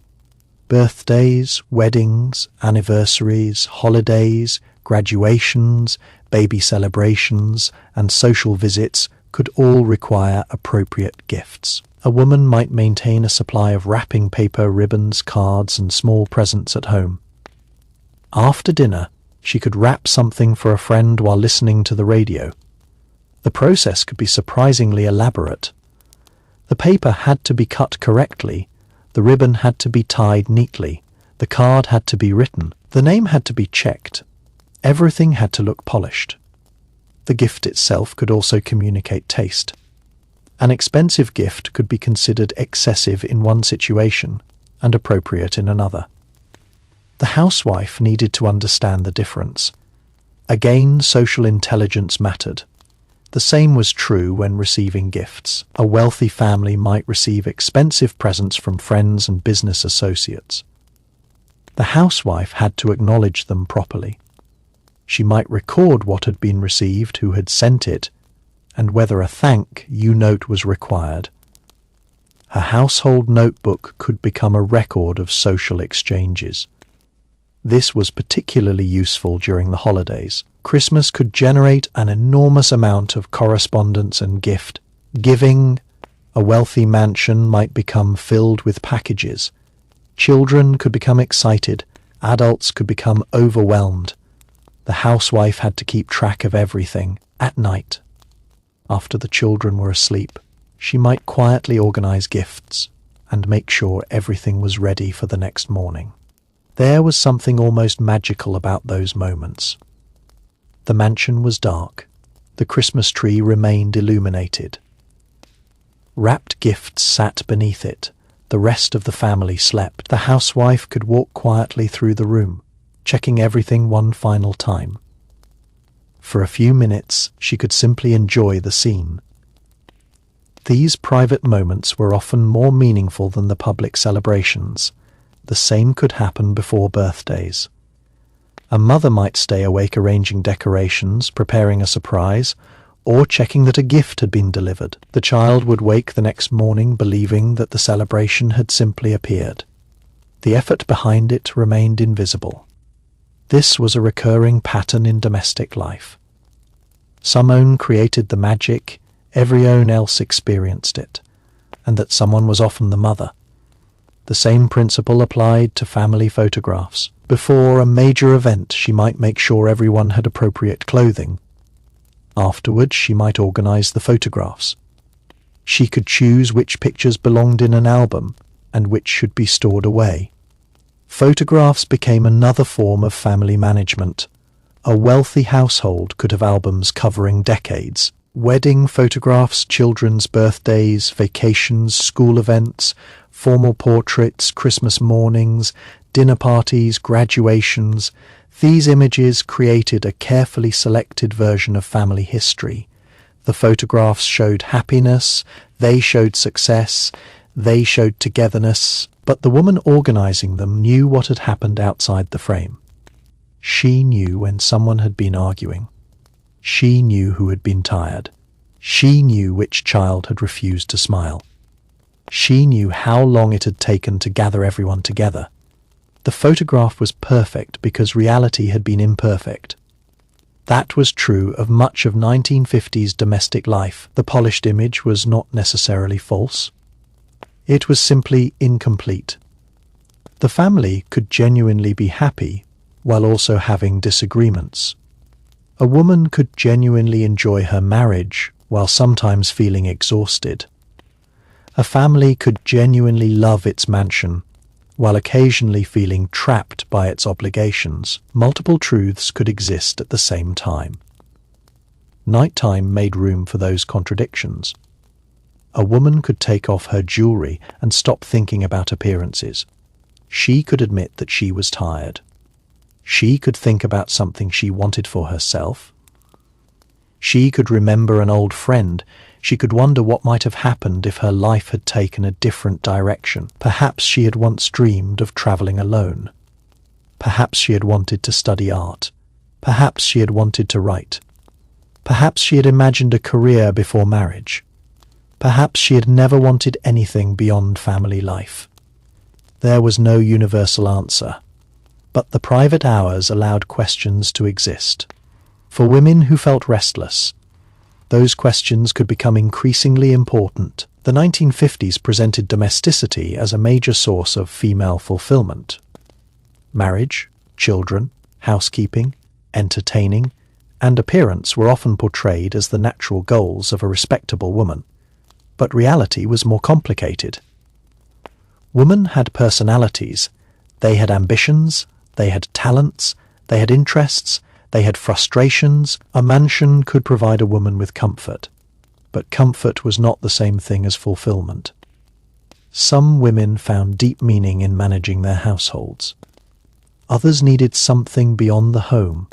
Some found that something through charity, others through art, others through travel, others through friendships, others through education. Some simply accepted their circumstances. Nighttime could be when they recognized what they truly wanted. And sometimes those thoughts remained private for decades. The historical record often preserves what people did publicly. It preserves photographs, newspaper articles, advertisements, official records, and social announcements. It rarely preserves the thoughts of a woman lying awake in her bedroom. That is why the hidden evening routine is difficult to reconstruct completely. We can see the world around her. We can understand the technology she used. We can study the social customs of the era. We can examine advertisements and household manuals, but we cannot know exactly what every woman felt. And that uncertainty is important. It reminds us that history is not only about events. It is also about ordinary experiences that left almost no record.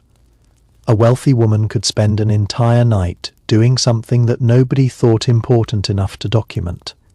She could sit beside her child, she could listen to a favorite song, she could read a novel, she could cry, she could laugh, she could stare at the ceiling, she could fall asleep while thinking about something completely unrelated to her wealth.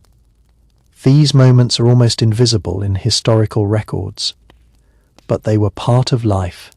The mansion itself could become a witness to them. It saw the parties, it saw the arguments, it saw the celebrations. It saw children growing up. It saw guests arriving and leaving. It saw marriages change.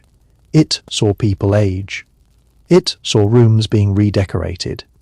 It saw family members leave. It saw empty bedrooms. And at night, it held the private silence after everything else was finished. That silence could become the woman could begin the next day without anyone knowing how tired she had been. She could wake, dress, arrange her hair, and walk downstairs looking completely composed. Breakfast could be served. The household could begin moving. There were also evenings when the mansion became a private theatre for the family itself. Wealthy households could afford forms of entertainment that most families could only experience occasionally. A family might arrange a private screening of a film, invite musicians to perform, or host a small gathering around a piano. A large living room could be rearranged for dancing, while another room was prepared for cards and conversation. The house could contain several different worlds at once, allowing people to move between them as the evening changed. A housewife could be responsible for deciding how the night should unfold. She might want music before dinner, conversation afterward, and perhaps cards later. She could determine which guests would enjoy one another's company and which rooms would be most comfortable. She might arrange for coffee to appear at precisely the right moment, or have dessert served after the conversation had reached its natural peak. This kind of hosting was almost like directing a performance, except the performers did not know they were being directed. The best hostess made everything appear spontaneous. Guests might believe that the evening simply flowed naturally. In reality, someone had planned the flow. Someone knew when dinner should begin. Someone knew when the music should change. Someone knew when to bring out coffee. Someone knew when it was time to move guests into another room. That someone was often the housewife. She could read the atmosphere of a room almost instinctively. If people were becoming tired, she might change the activity. If conversation became dull, she could introduce a new subject. If guests seemed uncomfortable, she could move them somewhere else. If the evening was going particularly well, she might allow it to continue much longer than planned. This was an important social skill because the success of a gathering depended less on the amount of money spent than on how people felt. A wealthy family could serve expensive food and still host a miserable evening. A skilled hostess could create an enjoyable night with relatively simple ingredients. Money made luxury possible. Social intelligence made luxury work. After guests departed, the housewife might evaluate her own performance, almost like a professional. What went well? What should change next time? Who should be invited again? Who should not? Which dish had been most successful? Which conversation had been awkward? Had the seating arrangement worked? Should she use the same flowers next time? This kind of reflection could happen while she was removing her jewelry or preparing for bed. The party was over, but the analysis had only begun. She might even make notes. The social calendar of a wealthy woman could be surprisingly strategic. Certain families might be invited frequently. Others might appear only occasionally. Some relationships required nurturing. Some required distance. Some were purely social. Others involved business connections through husbands. The housewife had to understand these layers. She could be managing relationships that were invisible to everyone else in the room. This was particularly important when families belonged to exclusive clubs or social circles. Invitations were sometimes limited, and being included could carry status. A woman might spend part of the night thinking about who had invited whom. A missed invitation could be noticed. An unexpected invitation could be meaningful. A new friendship could change a family's social position. The social world had its own invisible geography. The mansion was one location within it. The woman who lived there knew how to navigate it. She could also use the home as a place where relationships were strengthened. A dinner at home could be more intimate than an event at a public restaurant. Guests could stay longer. Children could be nearby. Conversation could continue without worrying about closing hours. A wealthy home could therefore become a private social institution. People knew that certain families were famous for entertaining. They might be known for their food, their music, their gardens, their art collections, their hospitality, their parties. The hostess herself could become part of the family's reputation. People might say that she was an excellent entertainer, or that she had impeccable taste, or that she was difficult, or that her dinners were unforgettable. Her personality mattered. The mansion might be impressive, but the woman gave it character. The evening could also provide opportunities for displaying cultural knowledge. A hostess might select particular music, discuss a recent book, introduce guests to an artist, or serve food inspired by a recent trip. Taste was a form of social currency.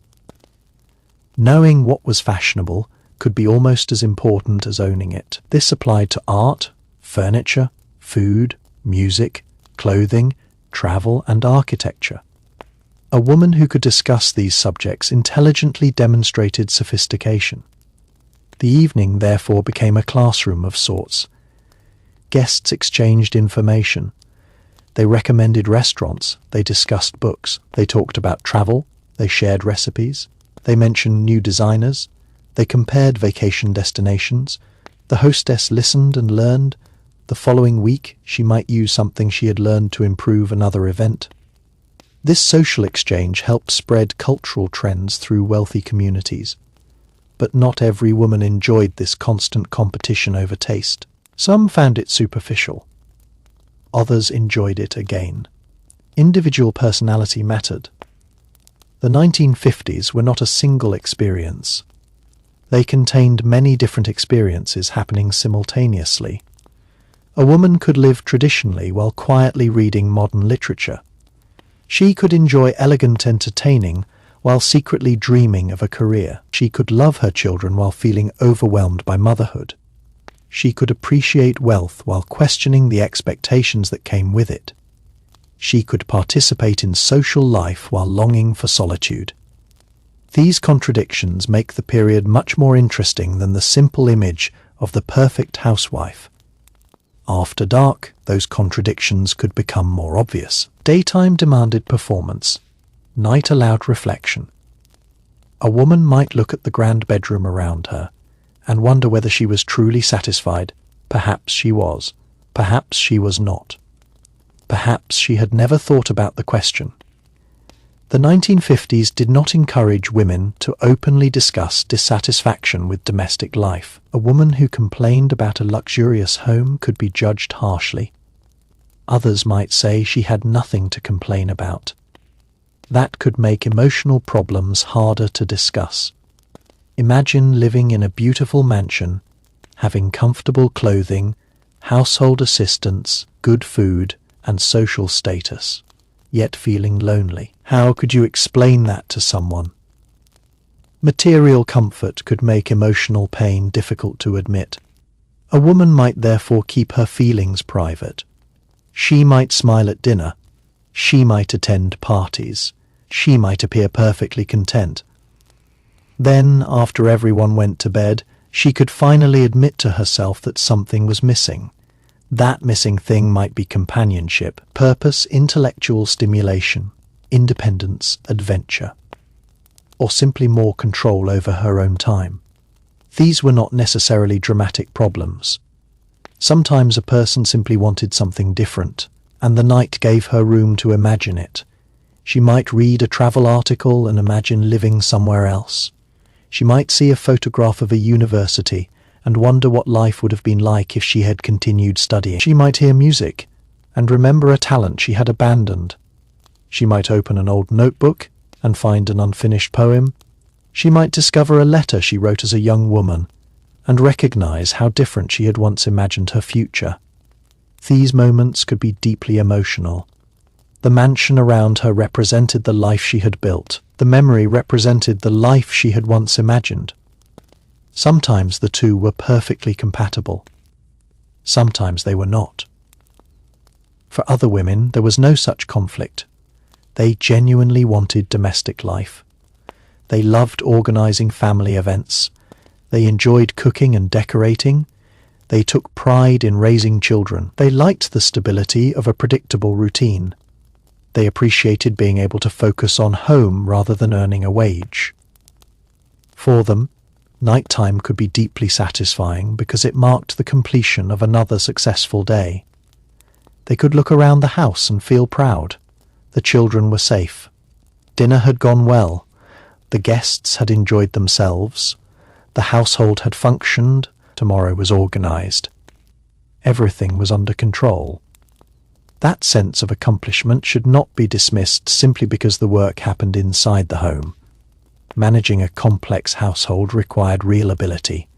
It involved logistics, communication, financial judgment, emotional intelligence, and leadership. The difference was that much of the work was unpaid and often unrecognized.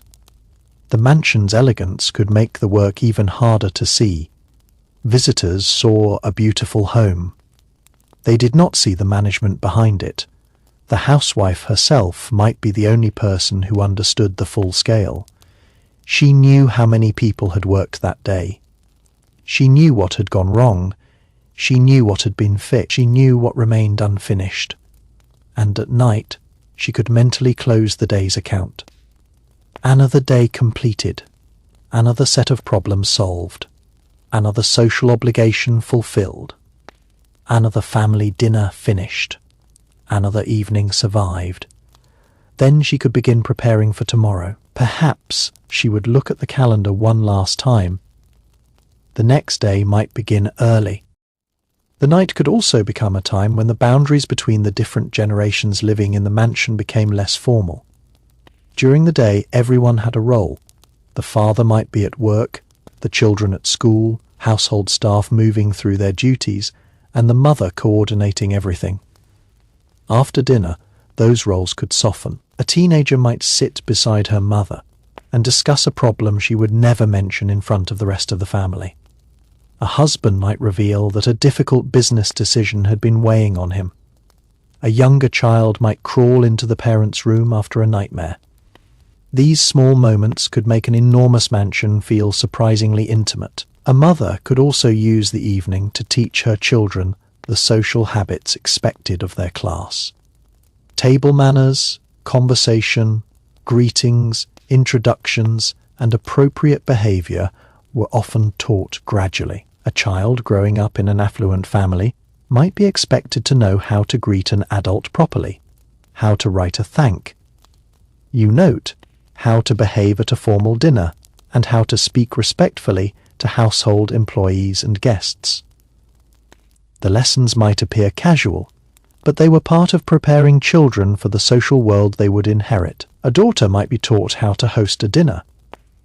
A son might be taught how to behave at a business gathering.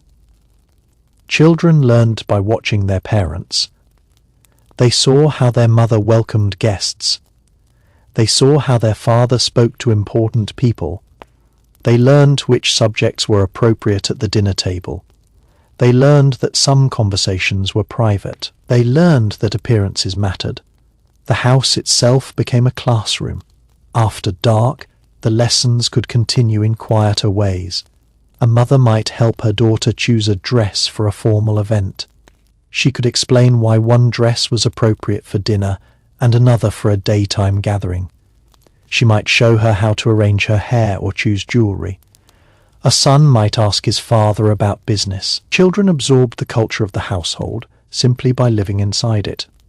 The mansion was therefore not just a home, it was a training ground. The wealthy family was preparing the next generation to occupy its place in society. That could include teaching children how to entertain, how to travel, how to communicate, and how to maintain relationships. For young women especially, domestic competence remained highly valued. A girl might be expected to learn cooking, even if household staff would eventually prepare most meals.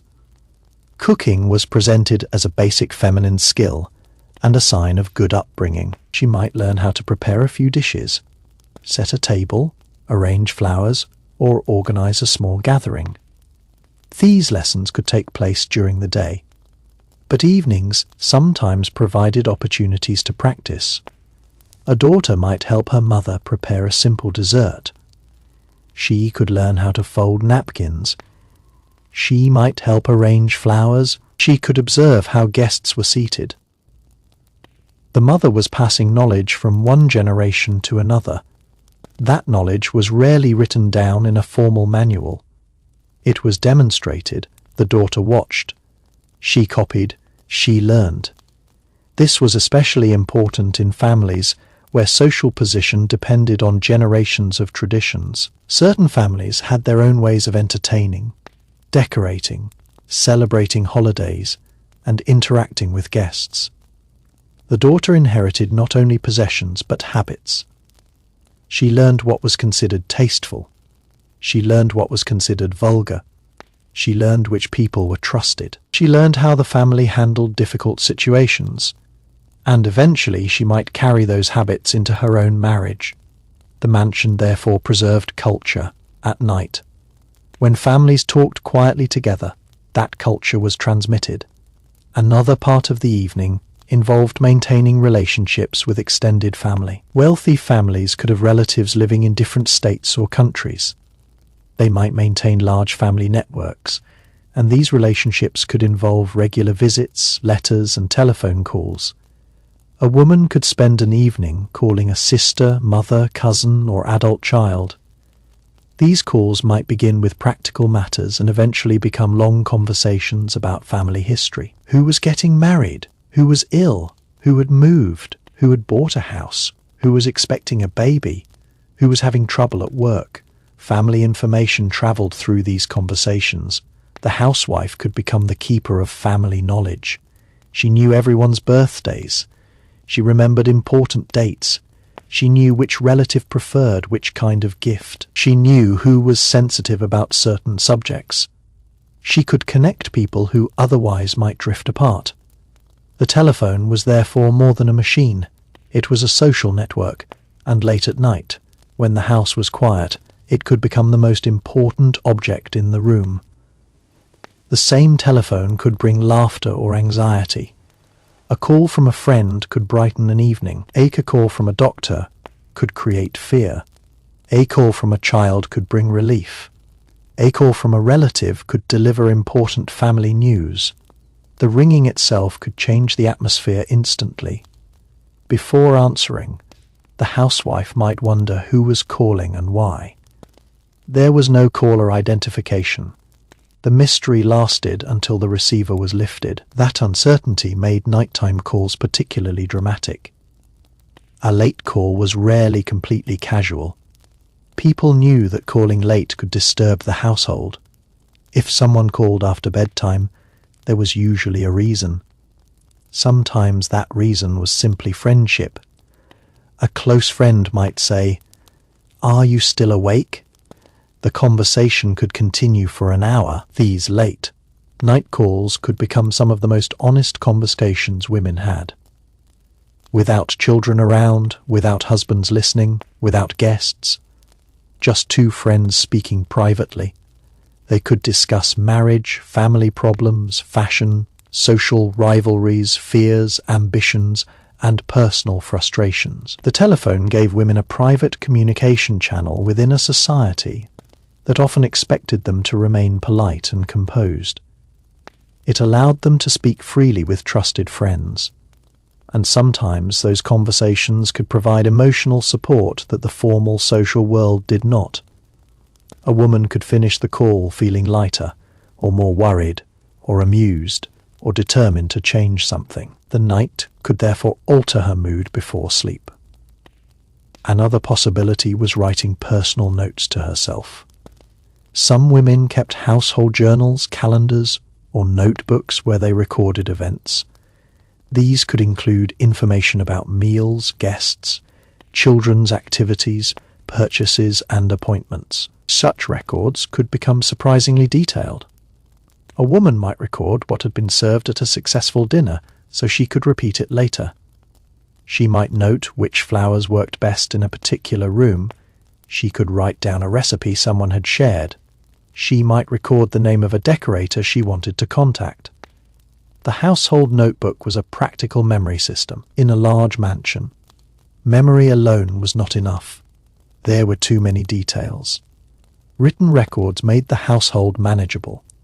A woman could look back months later and remember exactly what had happened. This was especially useful for entertaining.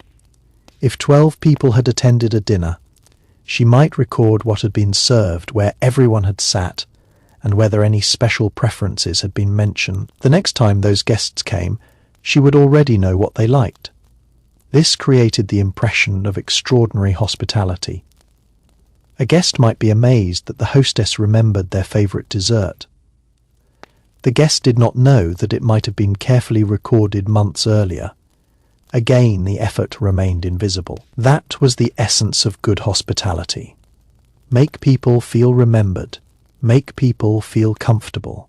Make people feel important, and make it look natural.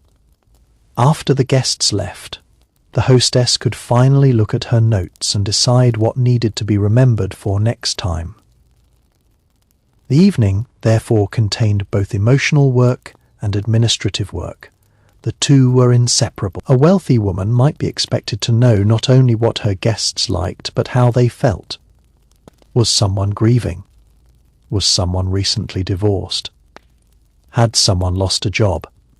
Was a marriage under stress? A thoughtful hostess adjusted her behavior accordingly. She did not force a guest to discuss painful subjects. She did not embarrass someone publicly. She knew when to offer sympathy and when to change the subject. These skills made her socially valuable. People trusted women who could handle sensitive situations discreetly. That trust could become one of the strongest forms of social capital, and it was built over years of interaction. The mansion was the setting in which many of these relationships developed. Guests might return repeatedly. Children of different families might grow up together. Friendships could span decades. The house could become associated with certain memories. A particular room might always remind people of Christmas parties. A garden might remind them of summer gatherings.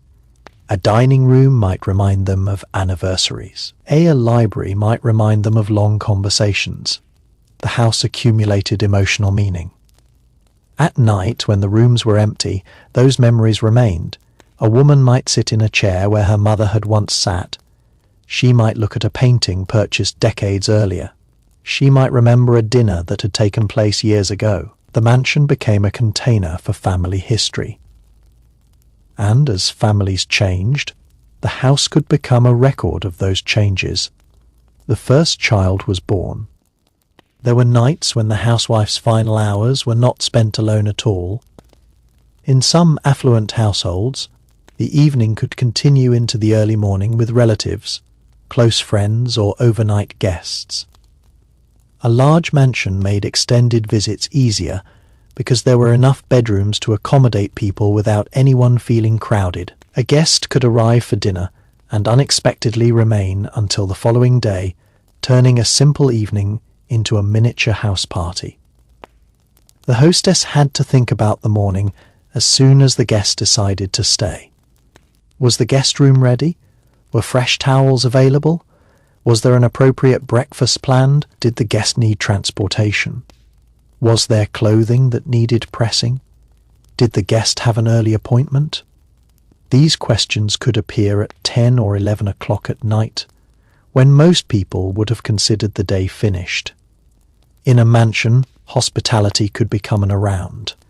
The clock responsibility, the guest room itself could be carefully prepared. Fresh sheets, blankets, towels, toiletries, water, reading material, and perhaps flowers could be arranged. Wealthy households often treated guest rooms almost like small hotel suites. The goal was to make visitors feel that every possible need had been anticipated. A housewife might inspect the room before going to bed. She could check the temperature. She might make sure there were enough blankets. She could leave a note for the morning staff. Perhaps she would place a magazine beside the bed. These details were not necessary for survival, but they communicated care. The wealthy hostess was often judged by how comfortable she made other people feel. A guest who slept well and woke to an organized breakfast remembered the household positively. That memory could strengthen a friendship for years.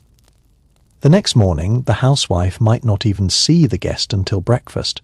The household staff would already have begun preparing everything, yet the preparation had started the previous night. This illustrates another hidden feature of wealthy domestic life. Tomorrow was often being constructed before today had ended. The housewife could prepare clothing, review schedules, arrange food, and organize staff instructions before she went to sleep. The mansion functioned because tomorrow had already been partially planned. This could make the nighttime feel like a bridge between 2 days. One day was ending, the next was already beginning. The calendar on the desk contained both. The woman could look at it and see the future waiting. Sometimes the future was exciting. A trip was approaching. A wedding was scheduled. A new child was expected. A party was being planned. A renovation was about to begin. Sometimes the future was stressful. A difficult family conversation was coming. A financial decision had to be made. A child was having problems. A husband was traveling. A social obligation could not be avoided. The same calendar could represent anticipation or anxiety. That was another reason the bedroom became so important. It was the one place where a woman could think about these things without immediately needing to act. She could allow herself to worry. She could also allow herself to dream. The distinction mattered. Worry was about what might happen. Dreaming was about what she wanted to happen. A woman might imagine a new room in the house, a vacation, a family celebration, a child's future, a new hobby, a different lifestyle. Perhaps she imagined buying a painting she had admired. Perhaps she wanted to learn another language. Perhaps she wanted to visit a country she had only read about. Perhaps she wanted to spend more time with an old friend. The possibilities were endless, and because wealth gave her access to resources, some dreams were actually achievable. She could book a trip, hire a teacher, buy art supplies, take lessons, join an organization, purchase books, create a studio. Money did not automatically provide motivation, but it could remove practical barriers. For women who were ambitious, this could be significant. Some wealthy women became serious collectors, patrons, writers, artists, or philanthropists. Their domestic status did not prevent them from developing identities outside the household. But even these activities often had to coexist with family responsibilities. A woman could spend the afternoon working on an artistic project and then spend the evening hosting a dinner. She could attend a lecture and return home to review household matters. She could organize a charity event and still need to prepare for her children's school function. Her life could contain multiple identities: mother, wife, hostess, philanthropist, friend, reader-collector, traveller, organizer. The nighttime hours gave her a chance to move between those identities. Another important part of evening life was personal correspondence with people outside the social circle. A woman might write to an old-school friend who had married and moved away. They could exchange stories about how their lives had changed. These letters sometimes contained a surprising amount of honesty. A woman might admit that married life was harder than expected.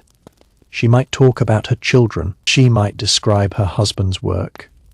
She might discuss her social life. She might complain about household responsibilities.